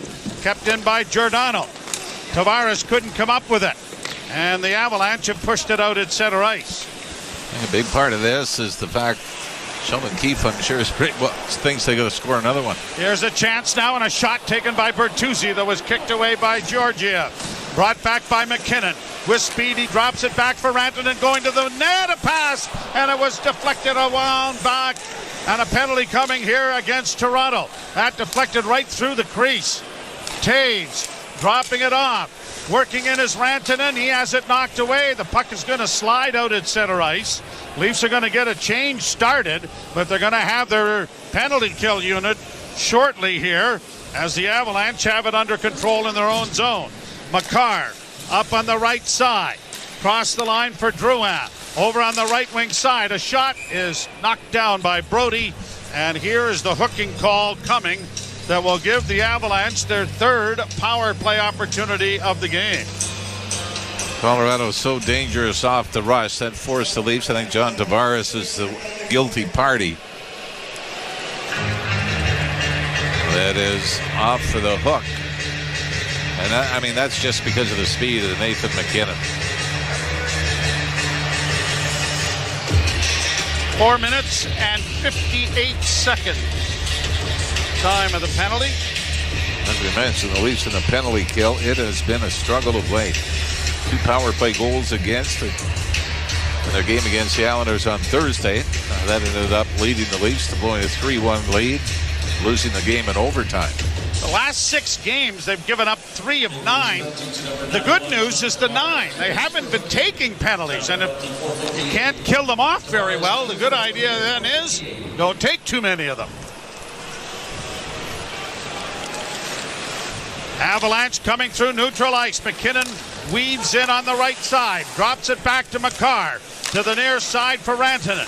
Rantanen holds back to Makar. Makar, a left wing feed that McCabe got a piece of, but now it's up against the board, stolen by the Leafs, and then Järnkrok had a chance to clear, and he put it right onto the stick of Cale Makar. Now McKinnon on the far boards, coming off the wall. Cross-ice pass for a sprawling play made there by defenseman Giordano. Round on the boards again. McKinnon with it at the far half boards. Looking in front of the net. Drouin stationed there. Back to Makar. Near side Rantanen. Over to McKinnon, a shot. And coming over quickly and making a blocker save was Jones. And the Leafs are able to ice the puck. Boy, he got over there in a hurry, didn't he? Great push left to right, and that came after Kelly Järnkrok had a great opportunity to clear. There was one player between him and the Colorado goaltender, and that's where he put it on the stick of Makar. Marner is upended. A shot is stopped. The rebound comes back on the far side. Leafs fans hollering for a penalty. Kept alive by McKinnon. Into the slot now for Rantanen. Back to the point. It goes to Taves. A shot. That's deflected by goaltender Jones to the far corner. Penalty has 22 seconds left in it. Brody can't get it up the boards. It comes back to the point. Taves with it once more. Walks the line. Rantanen now the first unit on for the Avalanche here for the entire power play other than McCarr. And now Marner trying to get it out. Couldn't. A bouncing puck down into the corner. A centering pass. And that was off the mark wide. Tavares is out of the box, but pressure still remains. Spun around was Rantanen, and the Leafs are able to get it out. One man back, but it is Camp, who doesn't have an awful lot of mustard going, but he gets it freed up then, and then Domi is upended.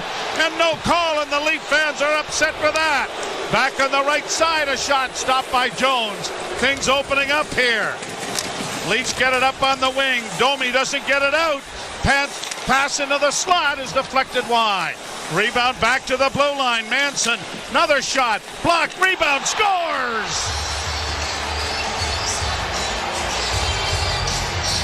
Cogliano, I believe, in front of the net.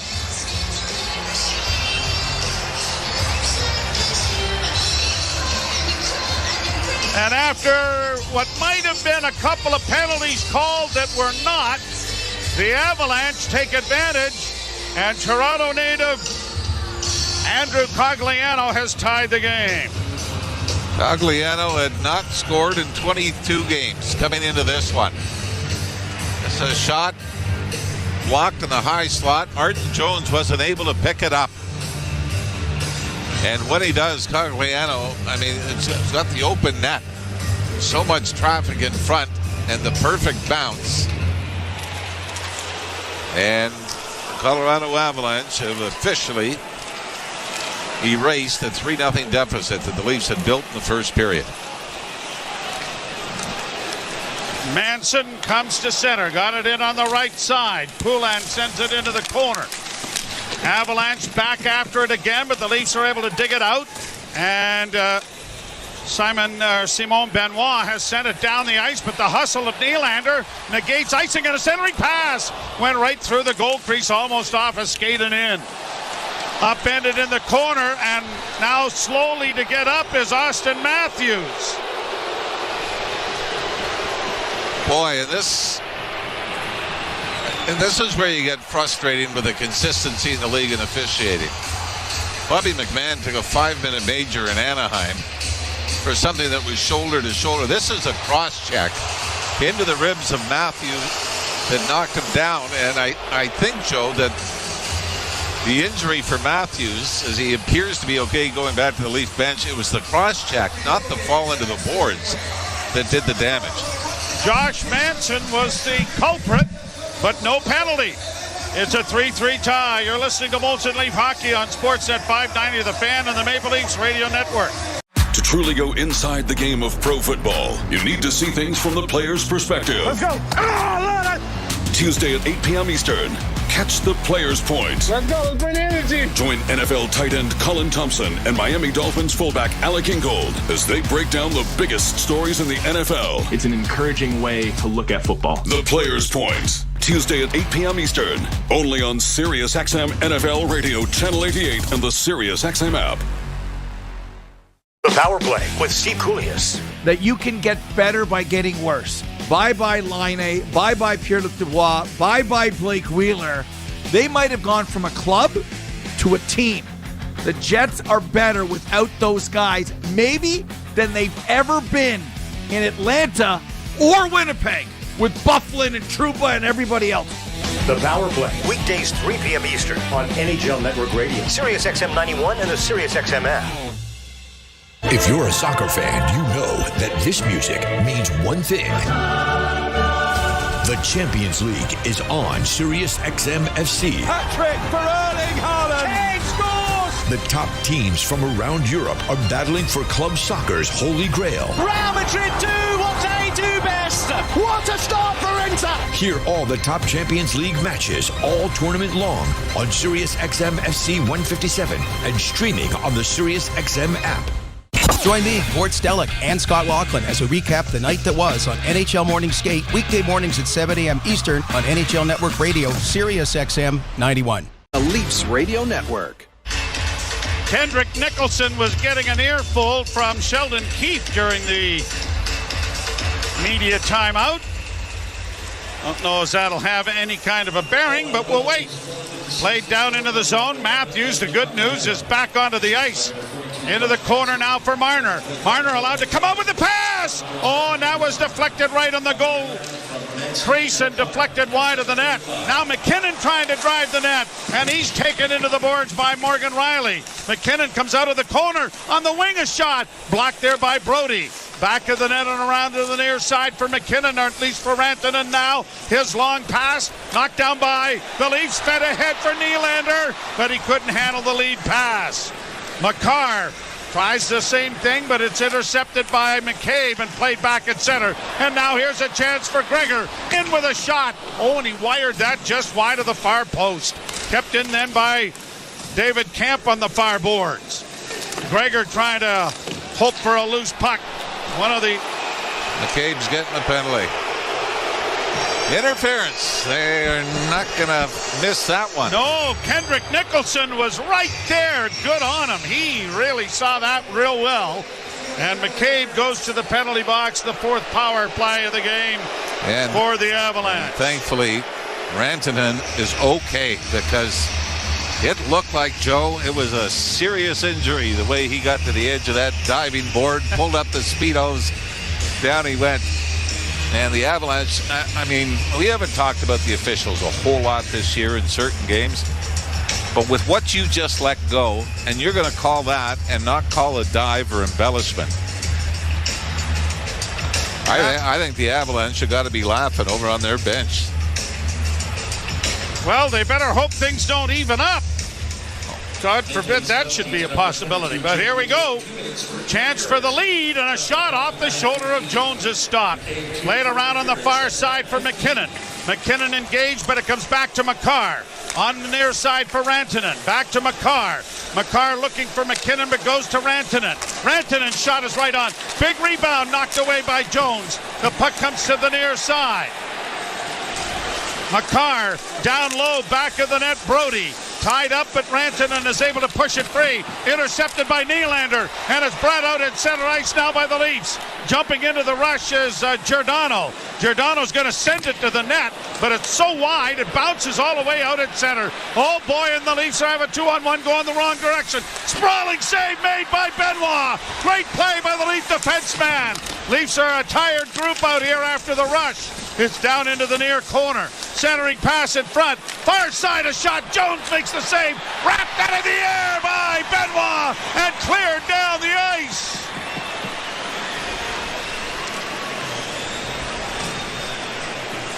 .50 seconds left in the power play. Brought on by the Avalanche. Played in over the line. If nothing else, the efforts by the officials have gotten everybody in the rink into the game. Also got Colorado back into it. Half a minute to go in the power play. 2 for 3 on the night with the man advantage. Brought in over the line by Malinsky. Fed around the boards to the far side. Back to the point, kept in by Taves. Taves gets it again.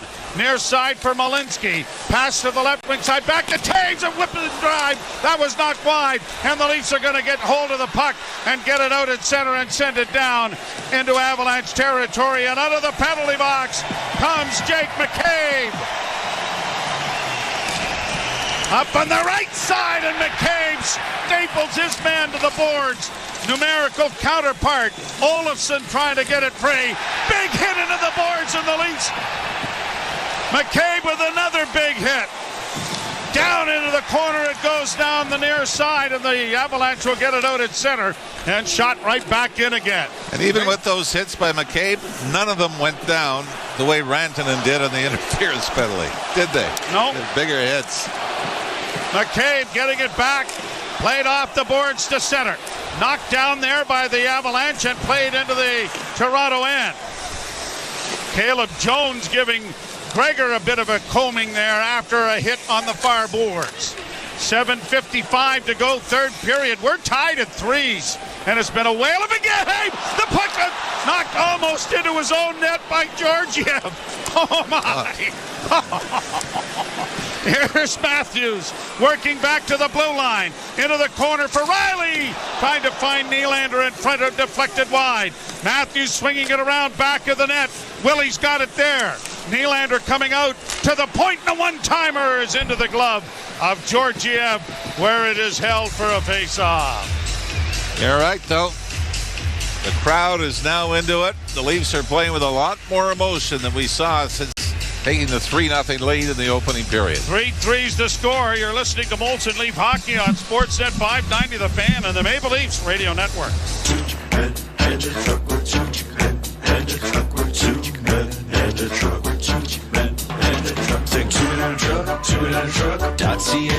.ca. So when you gotta move, all moving day.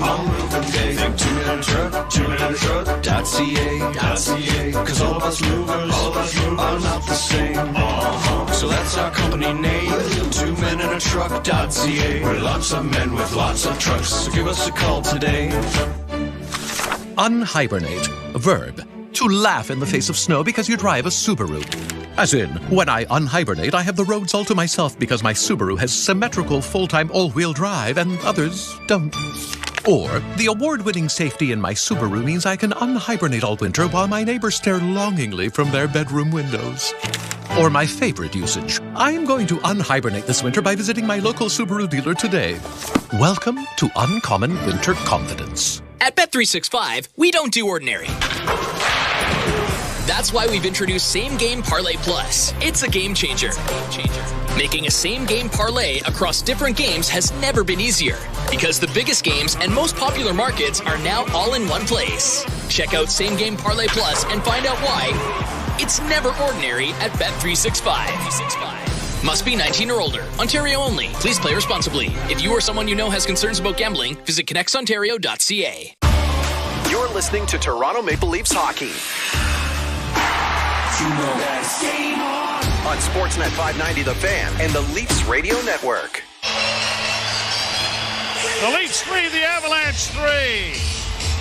Well, I hate to say it, but I did look it up. It was January 8th, 2022. Leafs lost 5-4 in overtime in Colorado after taking a 3-0 lead in the first period. Well, goals by Kerfoot and 2 by Matthews. Overtime is nothing new to the Maple Leafs. They've been in 16 times this year. And Montreal and the Islanders 15 each. As the puck is back at the net. Oh, centered in front and just didn't quite reach Domi, who might have had an empty net. Now, Pontus Holmberg was lifted off his skates. Puck along the boards. Holmberg and Domi fighting for it. Holmberg works back of the goal. Tried to get it in front. He was tackled, and it is brought out at center ice.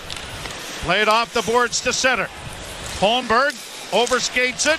Pushed ahead. Domi trying to settle it down, got it in over the line. Pontus Holmberg now to Lilligren, dropped down for Yarncrook a shot, and that was blocked in front of the net.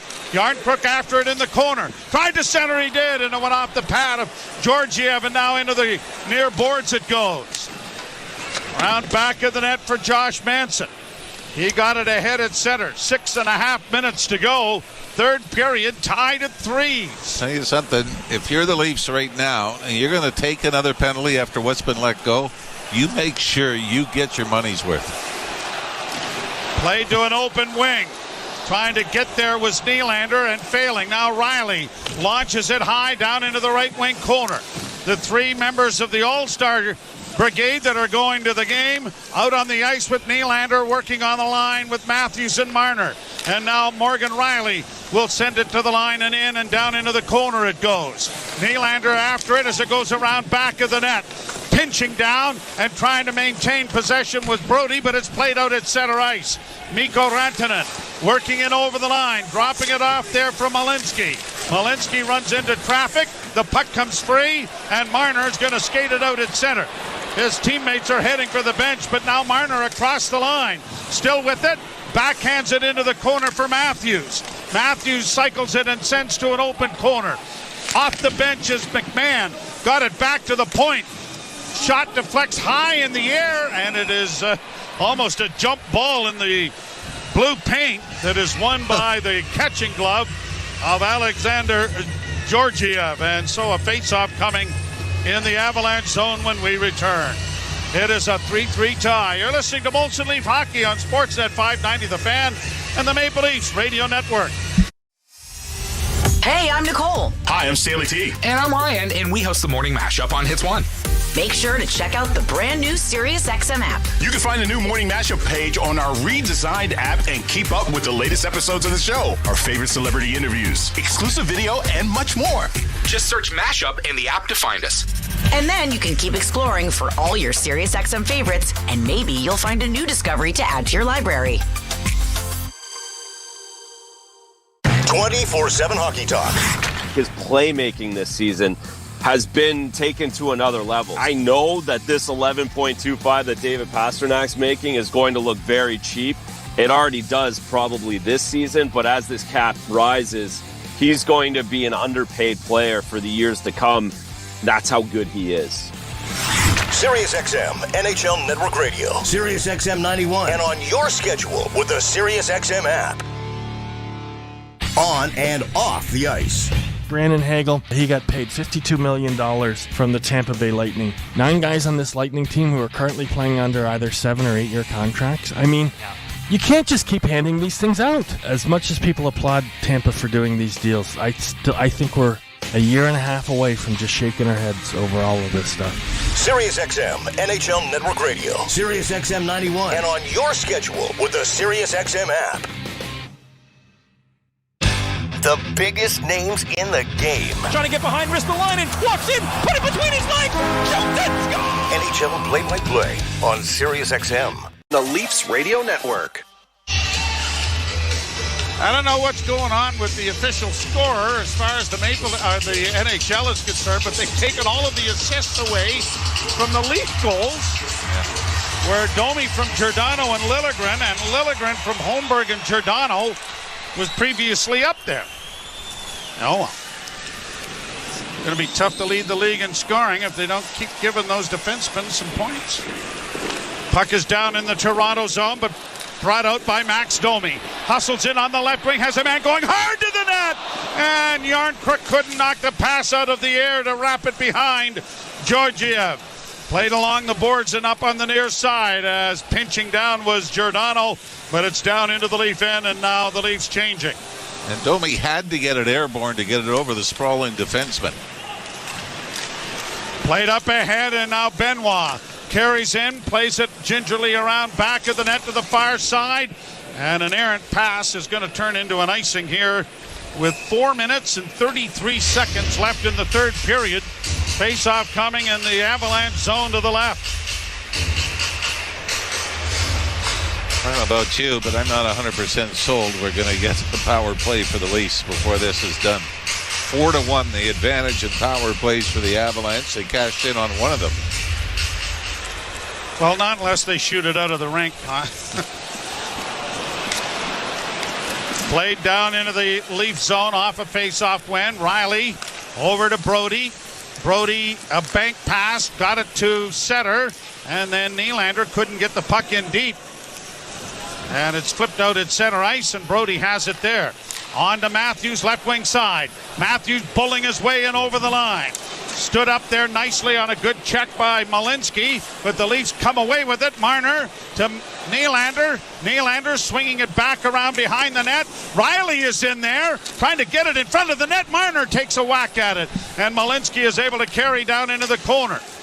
Makar can't get out. Leafs keep it alive. Here's a backhand try now by Nylander as he goes around back of the net. Coming out in front with a pass, and it was blocked.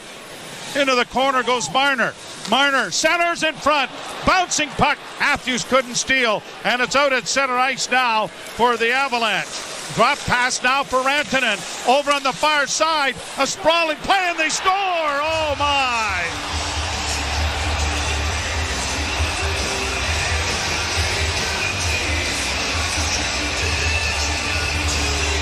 McKinnon is going to get the goal. The Leaf defenseman went sprawling and narrowly missed knocking it off. I think that was McCabe. And McKinnon held his spot and gets the go-ahead goal. It's 4-3. You need a save there, don't you? I know it's Nathan McKinnon, but he is standing still. In the left wing circle, Martin Jones got caught deep. I don't know whether he was anticipating the backdoor pass to Rantanen, who is to his left. But 4 straight by the Avalanche have them in front with 3:25 to go. 23rd of the season for Nathan McKinnon. He's picked up an assist here as well for his 69th point. And now we'll have to keep an eye on Jones as the Leafs send a long shoot in on Georgiev, and the Avalanche have it under control back of the net. A pass out at center, intercepted by Toronto. Domi sending it back. A pass up the middle then for Yarncrook. Yarncrook steps into his man, and it's cleared out and down into the Toronto end. Lilligren ringing the boards to find Domi. Domi off the wall to bounce it in over the line. But Devin Taves has it under control there and sends a long lead pass. It's deflected by Cogliano into the screen and out of play.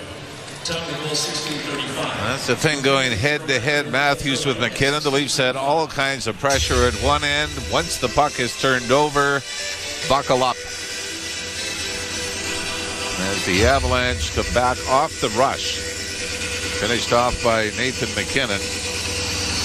As you mentioned, Rantanen and Drouin, the number one line for the Avalanche, all in on the goal scoring there.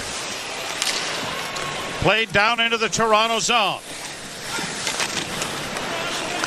Chipped along for Cogliano, back to the point. A shot goes wide of the Toronto net. And McMahon gets it back to the defense. And Benoit starts out. Up ahead for McMahon. Works in on the left wing. Took a shot that was blocked, and it comes all the way back out at center ice. Leafs are in the midst of a change, and we'll keep an eye on Jones, who's edging out of the net. Brought on by McKinnon, though. McKinnon stops up. Plays it into the slot. Had it knocked off the stick of Drouin. And the Leafs have it under control now back in their own zone. Nylander. Stationary. Plays it back of the net. And I would imagine at first opportunity, Jones is going to head out. The drop pass goes to Willie. Nylander comes through center, and there goes Jones. Nylander in on the right side, and the shot went wide of the net. The rebound is cleared out at center ice, but the Leafs are back there to take it. Marner stretching things out.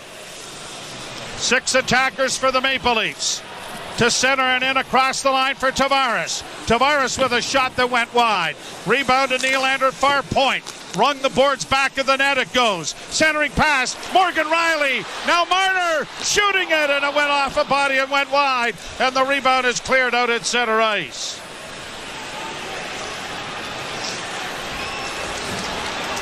Minute 3 to go. Down into the corner it goes for Nylander, and now Tavares trying to center. Got it back to the point. Chipped into the corner by Yarncrook. Cleared high and out and into the Leaf end. Leafs need a whistle here. Brought to center ice by Toronto. Intercepted by the Avs, but then a shot at the net was blocked by Marner. Swung around to the far side for Ryan Johansson. Up ahead with an empty net. Off the goal post. 28 seconds left, but the Avalanche have the puck. And the Leafs can't get any pressure on them. Played to center ice. Rantanen knocked away.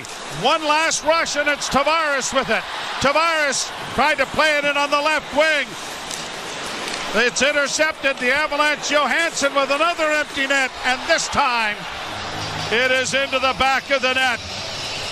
And I think it was Ross Colton who hit the post the first time, and the second time he's able to find the twine.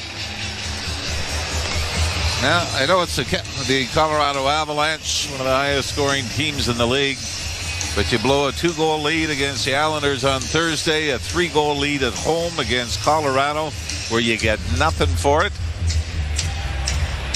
I mean, that's a legitimate concern, is it not? We talk about how the resiliency they show when coming back in games that they've trailed, but man, the number of 2-3-goal leads they've blown this season has been astounding. And the horn will end the game. After Domi, Riley, and Lilligren scored to make it 3-0 Toronto, Drouin along with Rantanen in the second period, and then Cogliano, McKinnon, and Colton into the empty net. And how about our 3 stars brought to you by Molson? Well, Nathan McKinnon, let's go star number 1. I think he was noticeable every time he was on the ice. Mikko Rantanen scores a big goal to get Colorado closer in the second period. Also assisted on the McKinnon goal that turned out to be the winner for Colorado.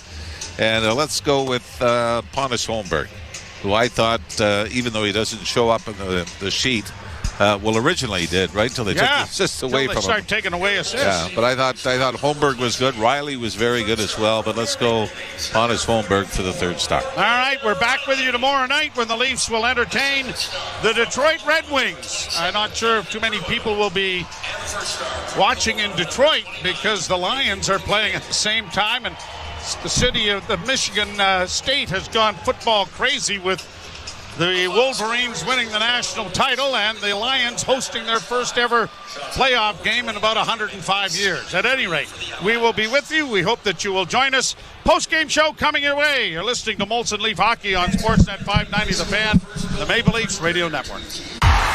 You've been listening to Molson Leafs Hockey on Sportsnet 590 The Fan and the Leafs Radio Network. There's a Molson with your name on it.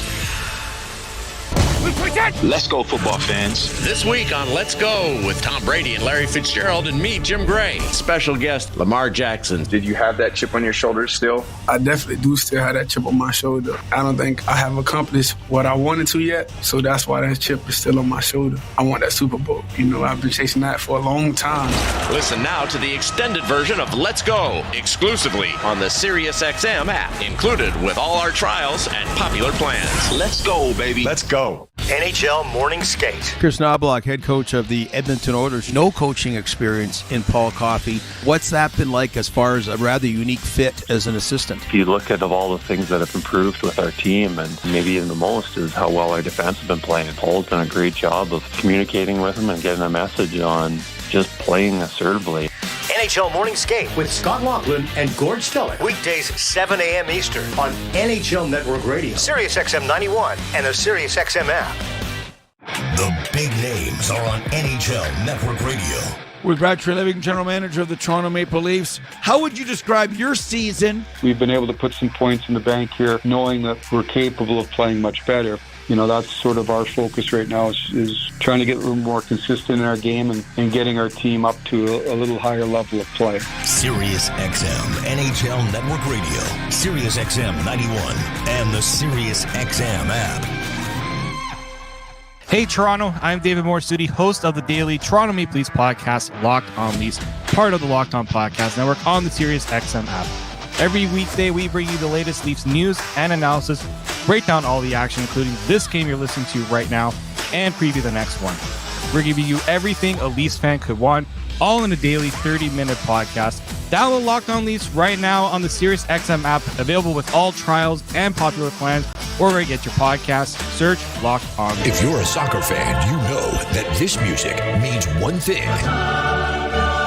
The Champions League is on Sirius XM FC. Hat-trick for Erling Haaland. Kane scores. The top teams from around Europe are battling for club soccer's holy grail. Real Madrid do what they do best. What a start for Inter. Hear all the top Champions League matches all tournament long on Sirius XM FC 157 and streaming on the Sirius XM app. Join me, Gord Stellick, and Scott Laughlin as we recap the night that was on NHL Morning Skate, weekday mornings at 7 a.m. Eastern on NHL Network Radio, Sirius XM 91. Hockey lives here. Suzuki sweeps it. There's a chance. Reno Caulfield shoots and scores. NHL play-by-play on Sirius XM. The best hockey lives here. Burns gets it back. Stick handles to the backhand. Moves in front. Score! NHL play-by-play on Sirius XM. Join me, Scott Laughlin, and Gord Stellick, along with former NHLer Mike Johnson for NHL Morning Skate, weekday morning, 7 a.m. Eastern on NHL Network Radio, Sirius XM 91. Maple Leafs Radio Network, Ailish Borvar and Justin Cuthbert with a quick post-game recap. And things are much different than our first intermission, where the Maple Leafs were leading 3-0, and then 5 unanswered goals happened, and the Colorado Avalanche skate away with a 5-3 win with an empty netter. But that is 4 of the Maple Leafs' last 5 losses coming when leading by multiple goals, and their second 3-goal blown lead in their last 4 meetings versus the Avalanche. So I don't like that trend, but there is seemingly one. Yeah, no real need to sugarcoat it. That was a pretty awful loss for the Toronto Maple Leafs after such an inspiring first period. I mean, it looked like they were ready for the challenge. Mm-hmm. It looked like they were embracing the challenge of having a really good team come in here, and they just did not wake up after the first intermission. There's there'll be a lot of discussion coming out of this one, because Tyler Bertuzzi basically didn't see the ice in the third period. Mm-hmm. John Tavares didn't see much of the ice in the third period. Austin Matthews didn't really wake up until he was cross-checked in the side during the third period. Like, it just was not a good performance from the top-end guys for the Maple Leafs, and there was actually some consequence attached to that from Sheldon Keefe. So it'll be interesting to see what he says in the post-game, and maybe some of that will come out during Leafs Talk, and the boys will have a little bit more to digest and to unpack. Yeah, we mentioned that today starts a pretty intense next 9 games, next 9 days. Avalanche, Red Wings on a back-to-back, so tomorrow night we'll be back here to play the Red Wings. Oilers, Flames, Canucks, and Kraken, all of those games in the next 9 days. A lot of the tougher schedule than you saw the previous 9. They had Kings, Ducks, Sharks, and Islanders, so the level of competition increases and the margin for error, like some of the mistakes we saw tonight, decreases. You saw McKinnon basically feed the Maple Leafs their lunch. He gets that game winner there, and then the empty netter. So not the most inspiring of finishes for the Maple Leafs, but they will be back tomorrow night against the Detroit Red Wings with who in net? Nobody knows. We don't know, and it's going to be a difficult one. You got to get over this loss, and you got to thrust a goaltender into the net who you might not feel overly comfortable with. So, yeah, this could be a pretty consequential weekend for the Maple Leafs after what was a really disappointing loss tonight. All right, let's take one last look at the NHL scoreboard presented by Bet365. Visit the app for the latest odds and find out why it's never ordinary at Bet365. Must be 19 plus, Ontario only. Play responsibly. Okay, let's run through them all. 16 games and 32 teams in action. The Capitals beat the Rangers 3-2. Canucks beat the Sabres 1-0. 5-4. The Senators beat the Sharks. And Devils beat the Panthers 4-1. Currently, late third period, Oilers and Canadiens 1-1. The Flyers got a 2-0 win over the Jets, the best team in the NHL. Kraken 7-4 over the Blue Jackets. 5-3. The Red Wings got a win over the Kings at home. Lightning beat the Ducks 5-1. Hurricanes beat the Penguins 3-2 in overtime. 5-0. It's the Coyotes leading the Wild. It's 2-2 end of second, Bruins and Blues. Scoreless between the Islanders and Predators in the second intermission. 1-0 Blackhawks end of second against the Stars. And still to come tonight on the second half of the back-to-back on Hockey Night in Canada, Vegas hosting Calgary. Well done, Justin. We'll be back at it tomorrow night. Maple Leafs here at Scotiabank Arena hosting the Detroit Red Wings with no known goaltender and a big game at hand, as the Detroit Red Wings are close to the Maple Leafs in the standings and coming in hot. So let's send it to the boys on Leafs Talk with JD Bunkus and Sam McKee up next. Thanks for listening to Molson Leafs Hockey on Sportsnet 590, the fan of the Maple Leafs Radio Network.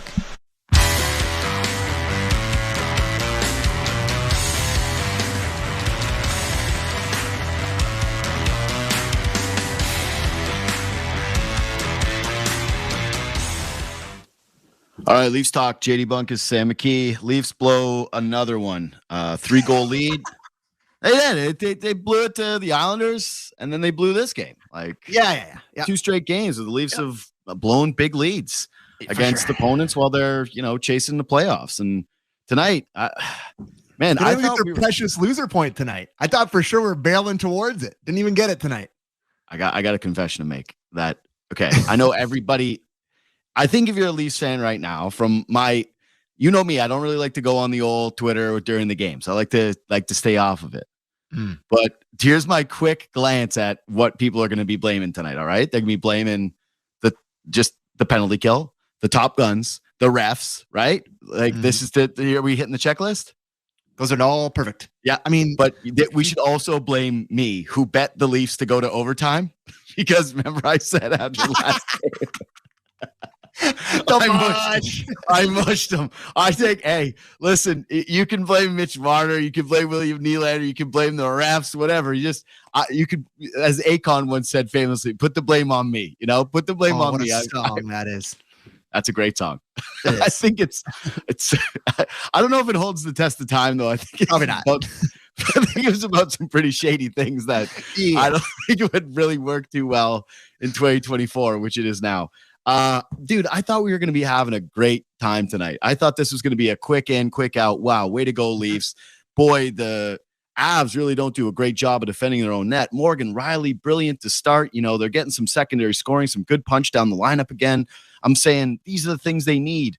This is the kind of night they need against good teams, right? And then it falls apart like a punched wedding cake. It sucked. That game sucked. There's a couple different ways to look at this. Would you like to start with the positive way to look at it? Sure. Yeah. Because I'm really twisting my own arm here to go here. Okay. So I'll start with this. That, I'm having a tough time here. Let me just dig deep into my brain. That you're right there with one of the Stanley Cup contenders. You get a big lead. Of course, you blow it, but they're going to score some goals. I understand that. You're right there with them. And, you get in the third period, you get jobbed a few calls where you would have had power plays. I know their power play hasn't been good. They get jobbed a few calls. You're right there with them. And your third string goalie lets one in through his chest from the top of the circle. So, you're right there with them. The negative side of it is that you had your 3 stars on your team, or 4 stars. Tavares, he didn't feel like he didn't play a lot in this game, Tavares, but your stars on your team were just not even close to the stars on the other team. Like, there's no comparison between the stars. And you watch Nathan McKinnon, who eventually scores the eventual game winner. And did he have a goal before that? I'm just trying to think back of who they scored. Yeah, 15-03 for Johnny T. I'm trying to think of who scored their goals. Yeah, no, Tavares played. It was just, it was not a great game for him. I was going to say, it's low for him. Well, yeah, they loaded up the top line, and they thought they thought other lines were going tonight. They've been doing more balancing down the lineup recently.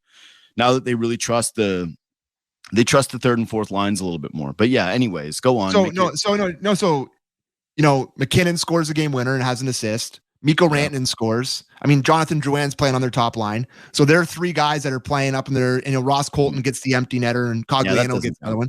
Yeah. Anyways, it just was a massive discrepancy between, I don't ever want to hear the conversation about Matthews and McKinnon. It's, there's people who are like, oh, I think maybe Matthews, maybe the guy right behind. It's like, sure, he's an incredible goal scorer, but Nathan McKinnon is a force of nature. This is, whatever you want to say about Matthews, whatever you want to say about the Leafs stars, they're unbelievable, but they're not in the conversation with McKinnon. McKinnon is a wrecking ball. This guy is up and down the ice. It's like he had a goal and an assist. Felt like he could have had 5 points tonight. Just he had the puck on his stick so much. I was just incredibly impressed by them, and I just thought that the Leafs stars, he kind of made them. He was their daddy tonight. It felt like. I feel like there's only, to me, there's only 3 guys that just consistently feel like they can take over hockey games where you just feel their presence every single shift. And it's Kucherov, it's McKinnon, and it's McDavid. Yeah. Kucherov, he does for sure, but it's not as consistent. Just not as consistent. I agree. But he definitely has his moments. Yeah. It's not. I'm just saying that those 3 guys have it where it just goes, every single shift you just feel when they're on, it's a different animal. Matthews, and it's going to get twisted. People are going to be pissed about this, but I feel like he does it for a period and then not a game, he can take over for a period. He scores better than anybody on the planet. I really do think that there's a chance he goes down as the best goal scorer of all time, but you're right. There's levels to the game, and McKinnon is just one of those guys. He's the closest thing we have in the league to McDavid, and tonight it was a reminder of it. I really like that point. I got to be honest with you. I'm really not. The Leafs are too far down the track for me to be giving them moral victories of hanging in there with a good team when they're at home and they had a 3-goal lead. Why do you think my positive spin was 2 seconds and my negative spin was 25 minutes here? Bro, I'm with you. I'm just saying. I'm just rebutting. I'm just continuing the conversation. I'm just playing off of what you're saying. Yeah. I just they got caved in for 2 periods of this hockey game. They really I didn't think it was particularly close.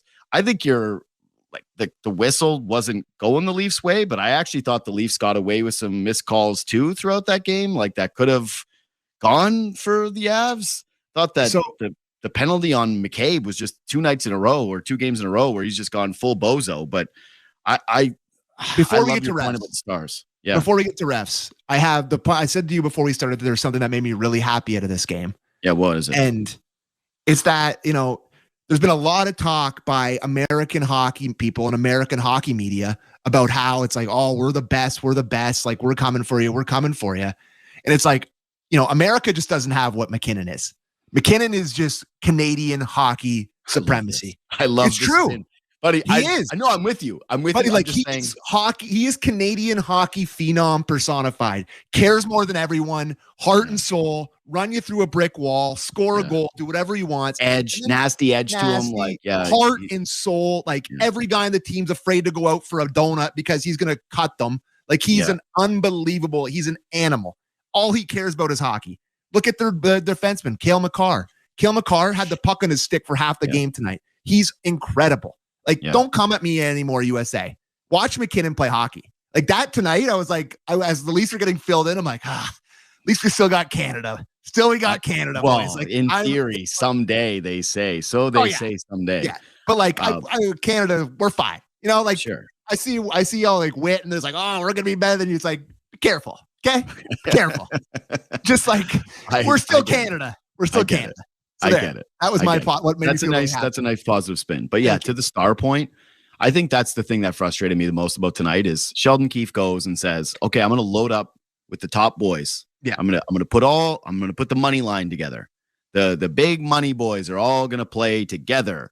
Nylander just got a big old bag of cash. Marner's trying to get his. Matthews should be using McKinnon as a litmus test. They're starting to get caved in. Did you feel the presence of the 3 uber-duber multimillionaires tonight? Like, did you feel like, wow, they were really pressing the Avalanche? Like, no. That to me is one of the most disappointing things about all of this is just those guys played a ton, and I wasn't really feeling them for large stretches of the hockey game. Yeah, like Willie played the most there of the 3. And I couldn't tell you one thing he did to earn the promotion. Like, is there one moment in the game where you're like, oh wow, Willie really has jumped in these first 2 periods? I have one note of him. He made a really sharp play on the PK that I liked. Breaking up the play at the very end. Are you like elevate Domi? Elevate Yarncroc, elevate Holmberg. Are you watching the game, Sheldon? Did you see who was dominating for you? That third line was unbelievable. Yep. Holmberg looked like I don't know, the 229 best players on the ice. Yeah, that was the best. I sent in asking for the clips of McKinnon, and you were like, which one? Which 29? No, but he was awesome. And it's like it felt like they stopped using him a little bit, and it's just like let's go back to the old dice roll, stacking the 3 guys that have not been very good. It's like, I know they make the most. I know they're the stars, but if you're watching the same game I'm watching, Domi was excellent tonight. Totally and we've seen his ability to play up in the lineup. Remember when Matthews was hurt and they put him with Marner and they had they have 3 or 4 points that night together. They were awesome. And it's like Domi was so good tonight. It's like, this is a perfect opportunity. You ride the hot hand. You see a guy that's playing well. He's put him up. But no, instead you got to be like, you know what?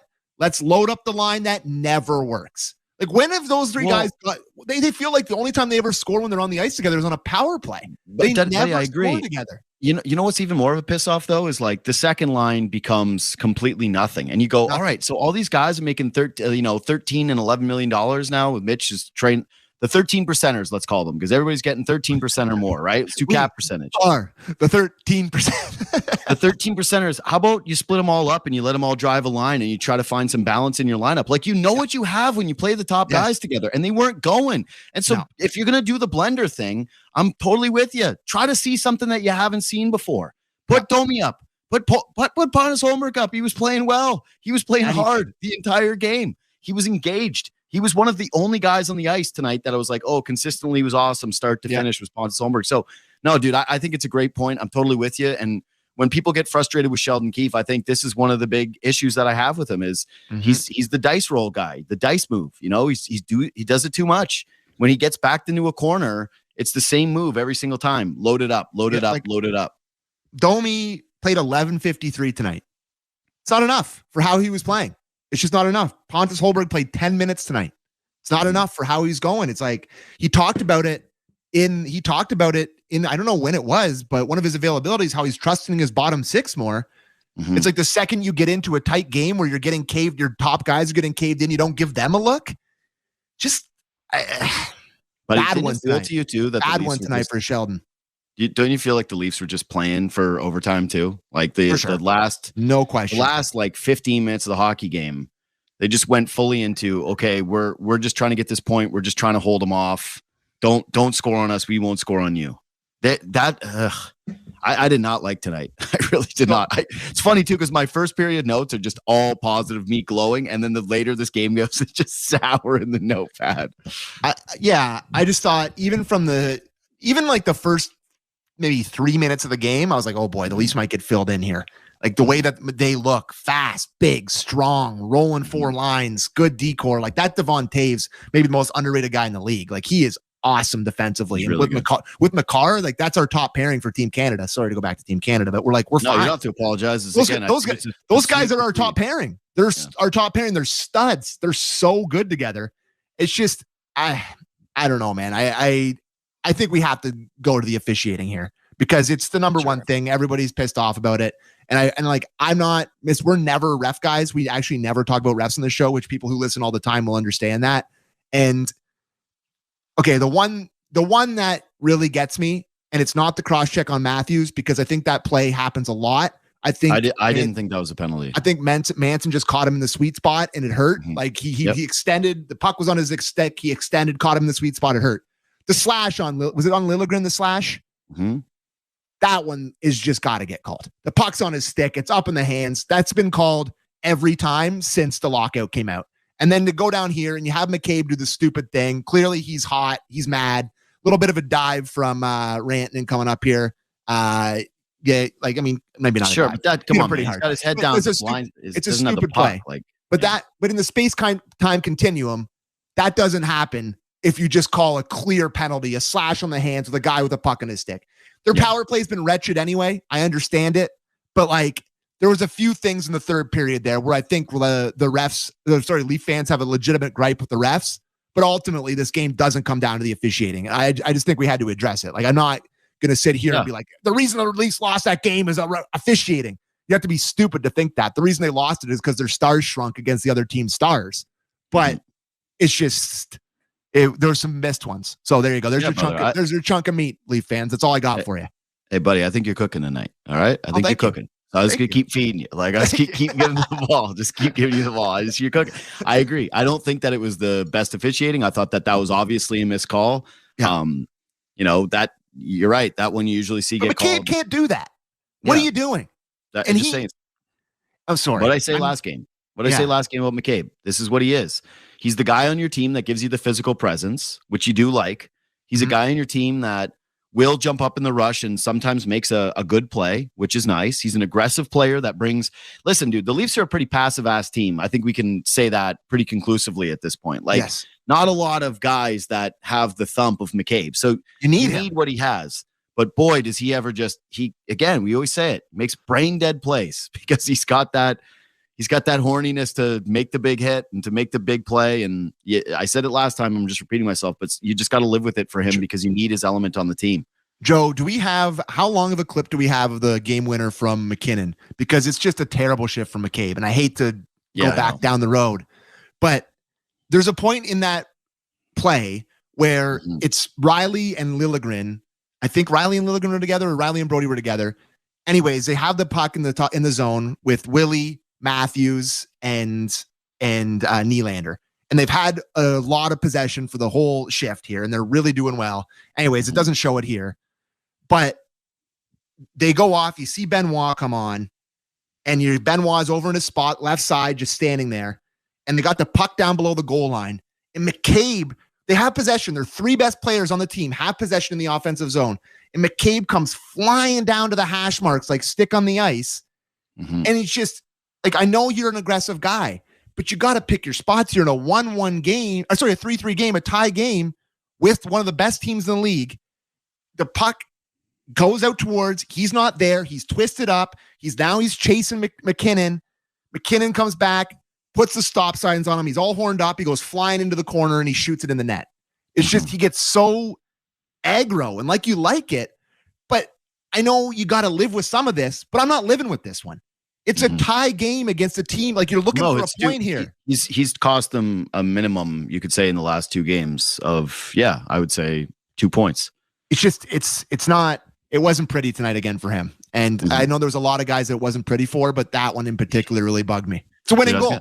I was going to say, outside of Morgan Riley, I actually, and some, again, good plays from Benoit, especially considering who he is. He just pops to me as someone who makes a good positive play, plays within himself. Thought he was solid again tonight. But the blue line to me was actually, this was a reminder of, boy, it's not great. They've been papering it together this season and they've gotten away with it. They've gotten points. And then Nylander just kind of grabbed all of the conversation of, hey, this team needs another defenseman to try to figure this thing out. And again, great first period. Lilligren gets a goal. That was nice. Morgan Riley makes what I think is maybe his play of the season, right? Just doesn't give up on a play. Beautiful zone exit, like gets a puck, exits the zone, chases the puck down, catches the defender, like basically sleeping. I think was it Manson? Yeah, he picked his pocket. Yeah, he stole his cookies from the cookie jar. They're expecting him just to turn and go to the bench, and he's like, no, I'm Morgan Riley. I'm going to do this. And he flips a backhand goal. His first career backhand goal, I think. Yeah, I've never seen him score the backhand ever. Yeah, it might be. He does have that 20 goal season where he'd probably have to run that one back, and maybe he's got one in there. But no, that's not really his move. But beautiful play by Morgan Riley. I was gushing him on. I thought tonight was going to be Riley talk the way that he played the first period. He was awesome.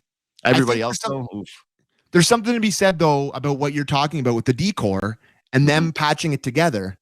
Like they've had a pretty easy schedule here. And I believe, according to some sites, they have the hardest strength of schedule left. Well, I can tell you right now that they jump from they have the second hardest schedule remaining. Number 1 is Boston. 2 is the Leafs. The Athletic put this together. Yeah. Okay. They jump from, I think I actually have it. But it's a pretty significant jump in strength of schedule. And dude, you see it right now. Like this is the start of what they play the Avs. Then they've got the Red Wings tomorrow night. Then they've got the Canadian teams, the Oilers. Like they're going to be playing the Flames, and Kraken have won 9 in a row. Jets have won 8 in a row. Like they're going on a really tough stretch here. They play the Canucks next Saturday. This is a tough stretch for the Leafs. This is honestly, dude, this is going to be big time narrative time heading into the All-Star break. No Wool. They're going to have to play Samsonov or Hildeby. By the way, I wanted to ask you that actually. Does today not getting any points, does it change your opinion on who you play? I think you have to play Hildeby now. You go, because I don't think Samsonov gives you a chance. I think you maybe could have got cute if you got 2 points tonight and said, all right, we're not going to mess with this. Now I think you got to go with the upside play of Hildeby. I was always like probably play Hildeby anyways, but now I think it's sort of locked in stone. You gotta put somebody in there where if he doesn't get scored on the first goal of the night, doesn't kill the team on a back-to-back. No chance you can put Samsonov in. It's got to be Hildeby. And the fact that they didn't commit to Samsonov today, who is with the team, tells me all I need to know. Buddy, you know what told me all I need to know is when Samsonov came back and they went, we're not letting him talk to the media. And Sheldon Keefe said, you guys could make it worse. I went, if you got to hide the guy, if you're not playing him in the AHL, you're not giving him to the media, and you're hiding him and not announcing who the goaltender is going to be going into Sunday. I think, they're leaning to Kipper actually nailed it on Friday. He said they should have played him on the Friday night for the Marlies. Like, why not play him? Like, because he has a bad start there. Like, he's got no value anyway. It's like it's a Friday night start against the Sens farm team. You can't do that. It's like it's not gonna. He goes in tomorrow night and gets lit up. It's not like he has value. Maybe let him see a couple pucks. I don't know. What they're playing with him. It's pretty clear the situation is they just want him. They think it's all mental. Yeah, they want him away from the ice, and that they want him protected. And they like, I don't know. I think that the only reason that they're not playing him is because they know his confidence is completely shot. But if you're not playing him in the AHL and you think it's that bad, then I don't see how you could be playing him for the first time in the NHL. So I think it's going to be Hildeby tomorrow. Yeah. Anyways, this was a disappointing one. I got a quick thing for you here. Yeah. All-star jerseys. I mean, just to keep the theme of me being mad tonight, we'll keep the theme going here.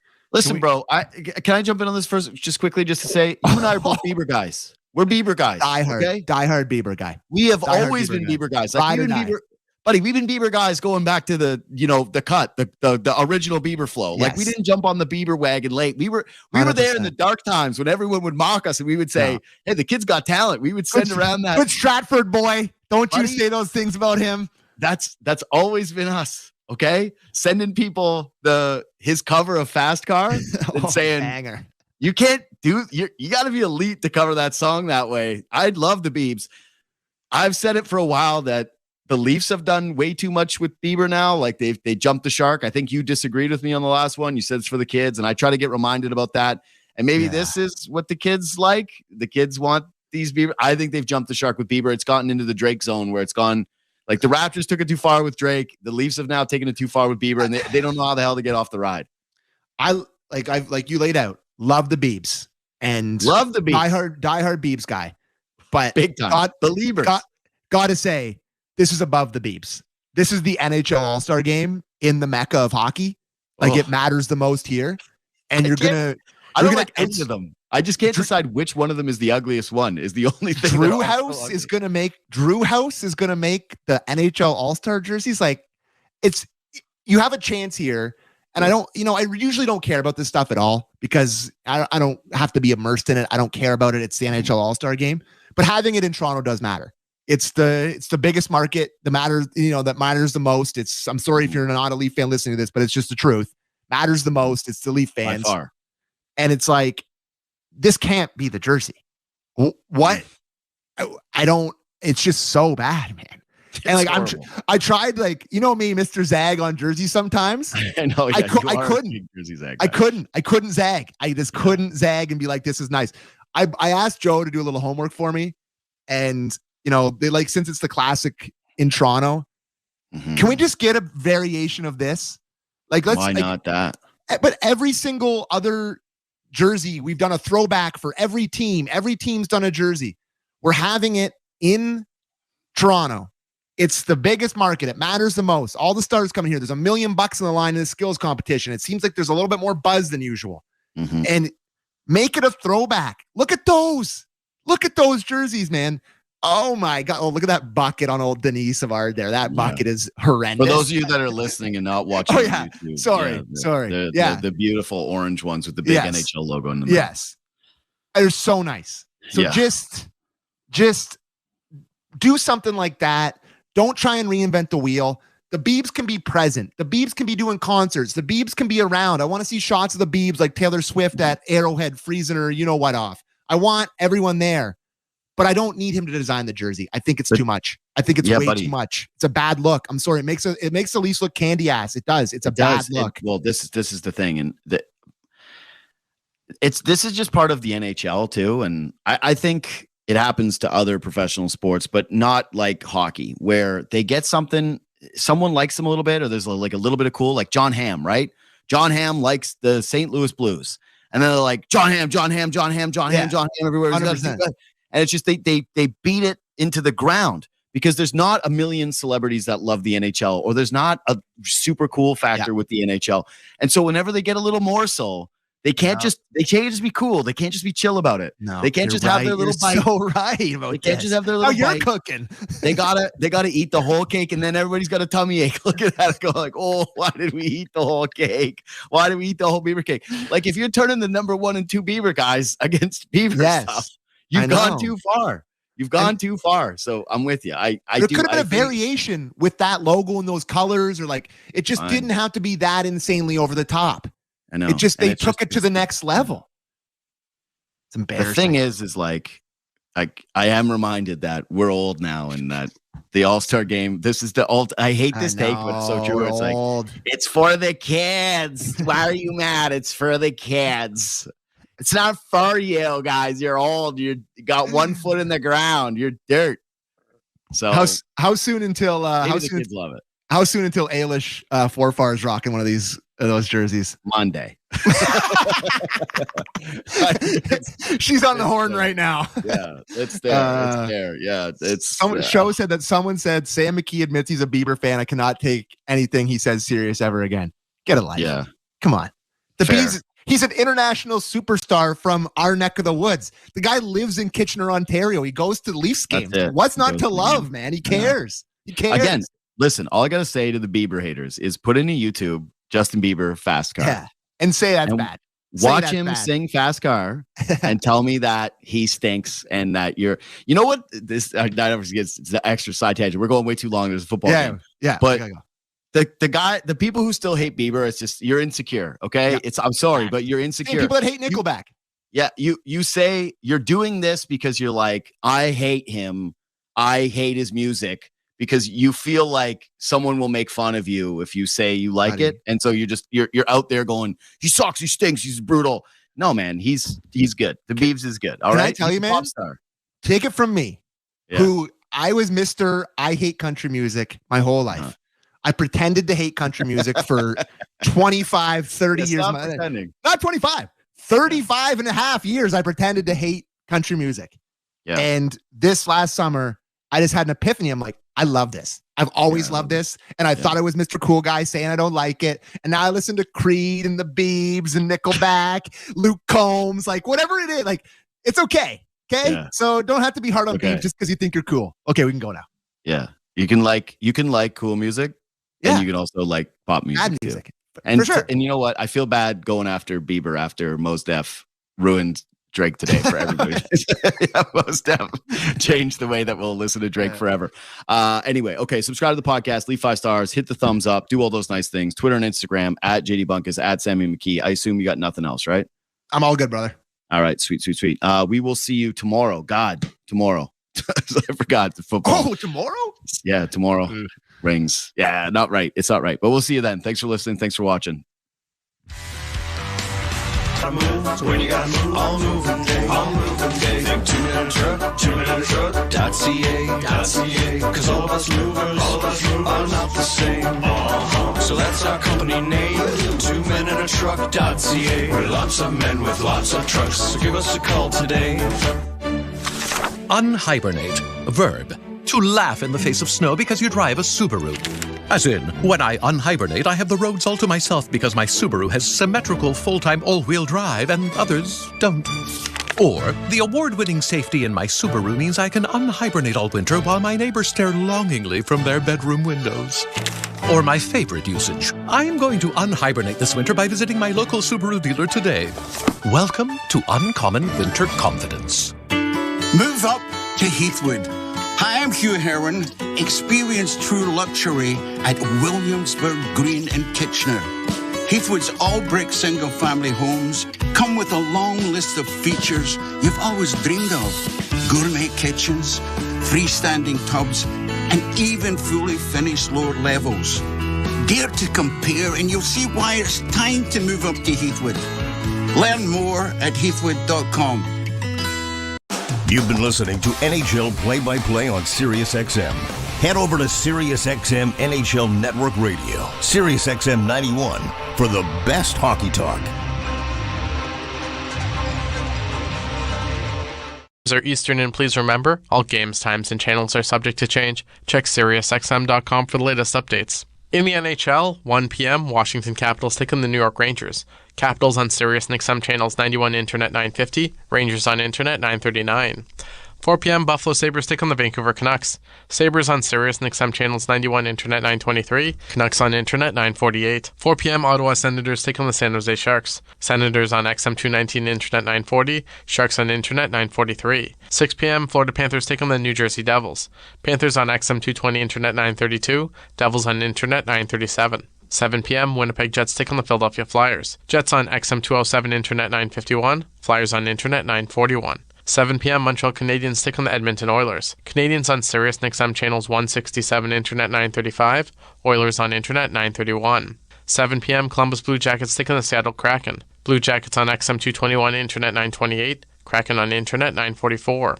7 p.m., Tampa Bay Lightning take on the Anaheim Ducks. Lightning on XM 223 Internet 946, Ducks on Internet 920. 7 p.m., Toronto Maple Leafs take on the Colorado Avalanche. Maple Leafs on Sirius and XM channels 91 Internet 947, Avalanche on Internet 927. 7 p.m. Detroit Red Wings take on the LA Kings. Red Wings on XM 222 Internet 930. Kings on Internet 933. 7 p.m. Carolina Hurricanes face the Pittsburgh Penguins. Hurricanes on XM 219 Internet 925. Penguins on Internet 942.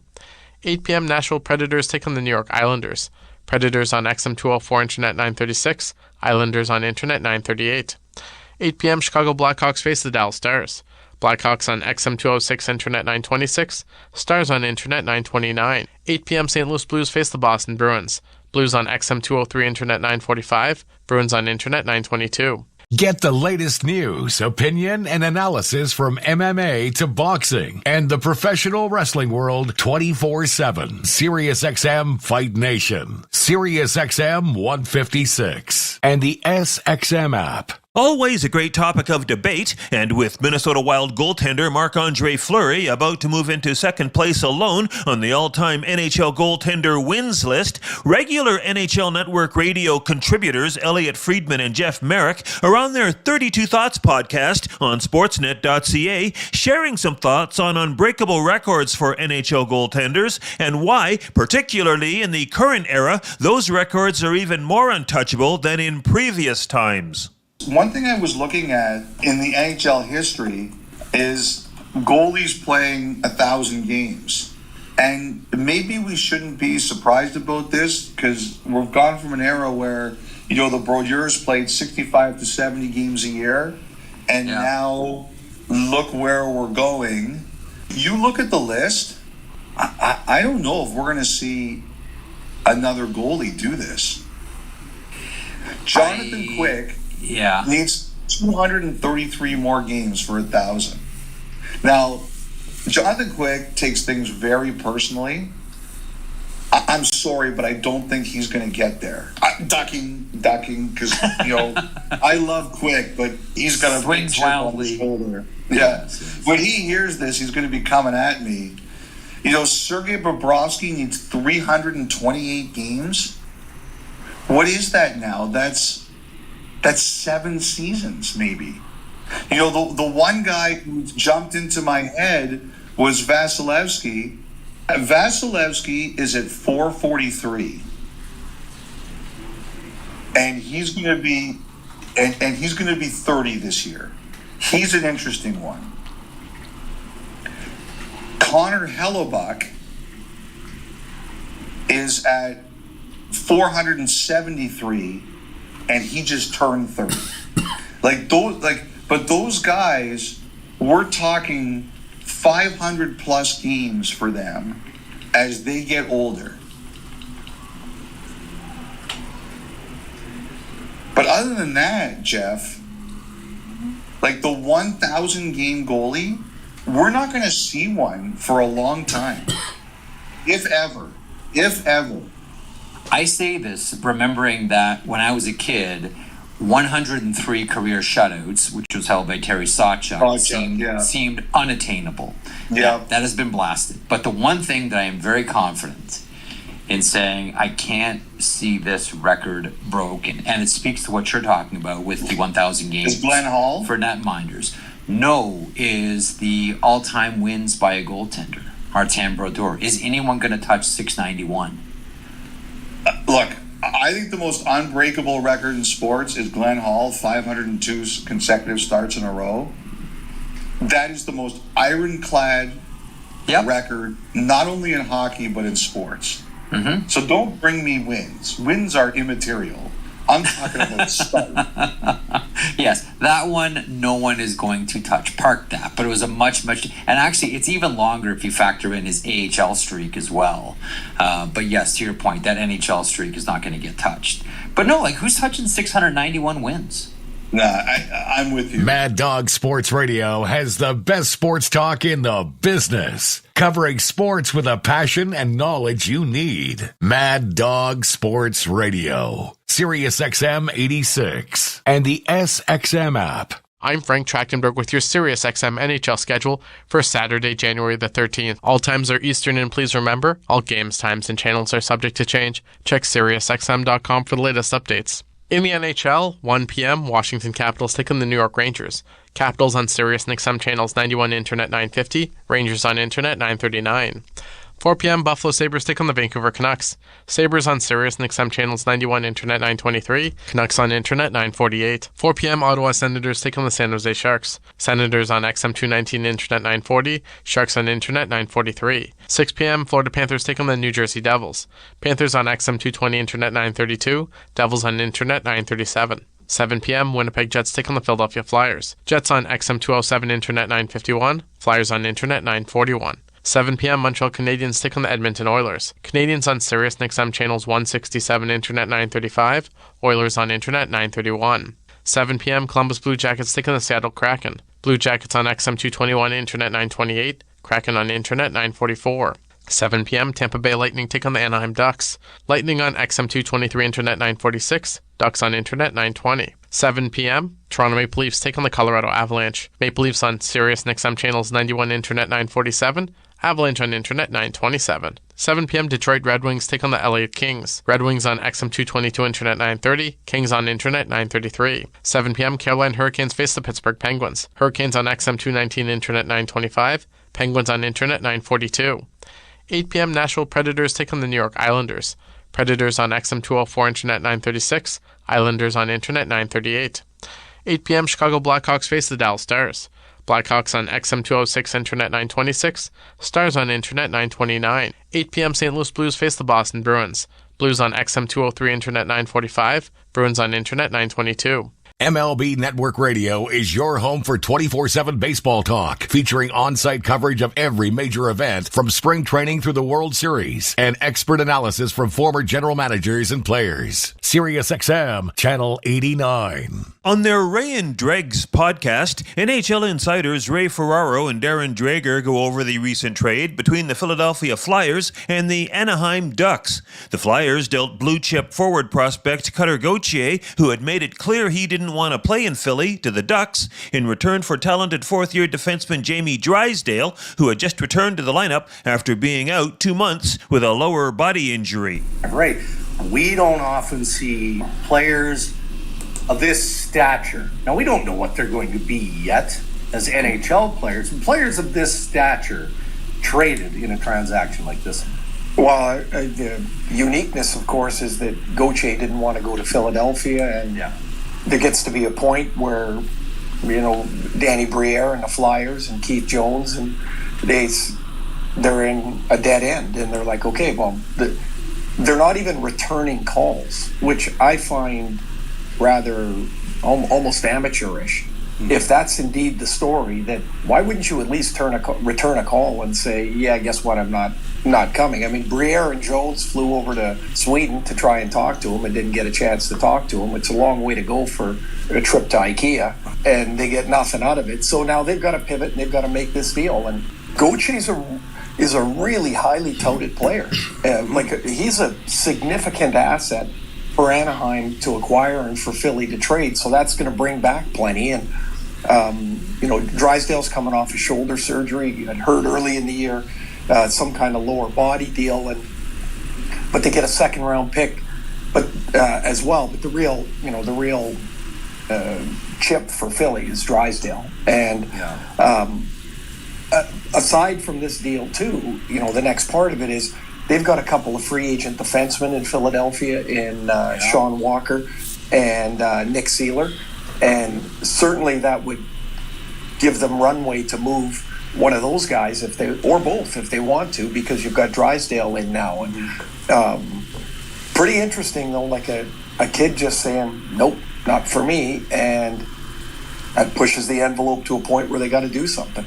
John Tortorella was asked post-game last night about this trade, and not unusual for Torts to display a level of disdain. And, it's not personal with Cutter Gauthier not wanting to sign or stay in Philadelphia, or it really shouldn't be. I mean, they've used him as an asset or a commodity to bring a real good piece in Jamie Drysdale back. But here was the response from John Tortorella after the game in being questioned on Cutter Gauthier.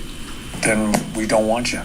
I believe you've met Cutter Gauthier before. Were you surprised that he I don't know Cutter from a hole in a wall, you know? And I'm not too interested in talking about him. I'd rather talk about Jamie. He's the guy that's coming here. Isn't that vintage Torts right there, right? It is, and the fact of the matter is the players in the Flyers room don't know Cutter Gauthier. They, quite frankly, they don't care about him and his wants or doesn't want, I guess, in this case, because they're worried about their team.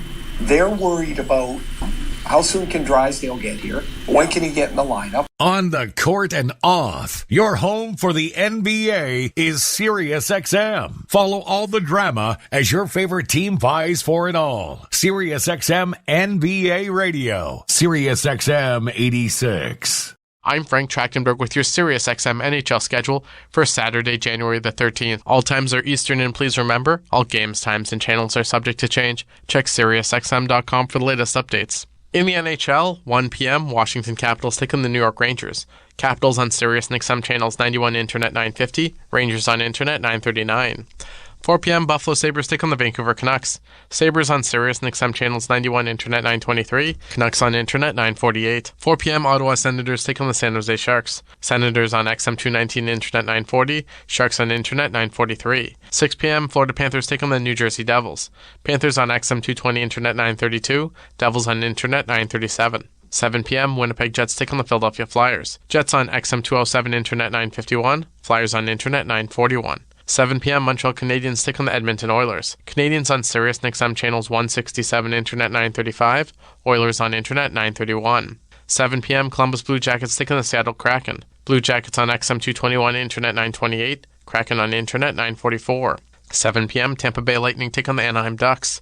Lightning on XM 223 Internet 946, Ducks on Internet 920. 7 p.m., Toronto Maple Leafs take on the Colorado Avalanche. Maple Leafs on Sirius and XM channels 91 Internet 947, Avalanche on Internet 927. 7 p.m., Detroit Red Wings take on the LA Kings. Red Wings on XM 222 Internet 930, Kings on Internet 933. 7 p.m., Carolina Hurricanes face the Pittsburgh Penguins. Hurricanes on XM 219 Internet 925, Penguins on Internet 942.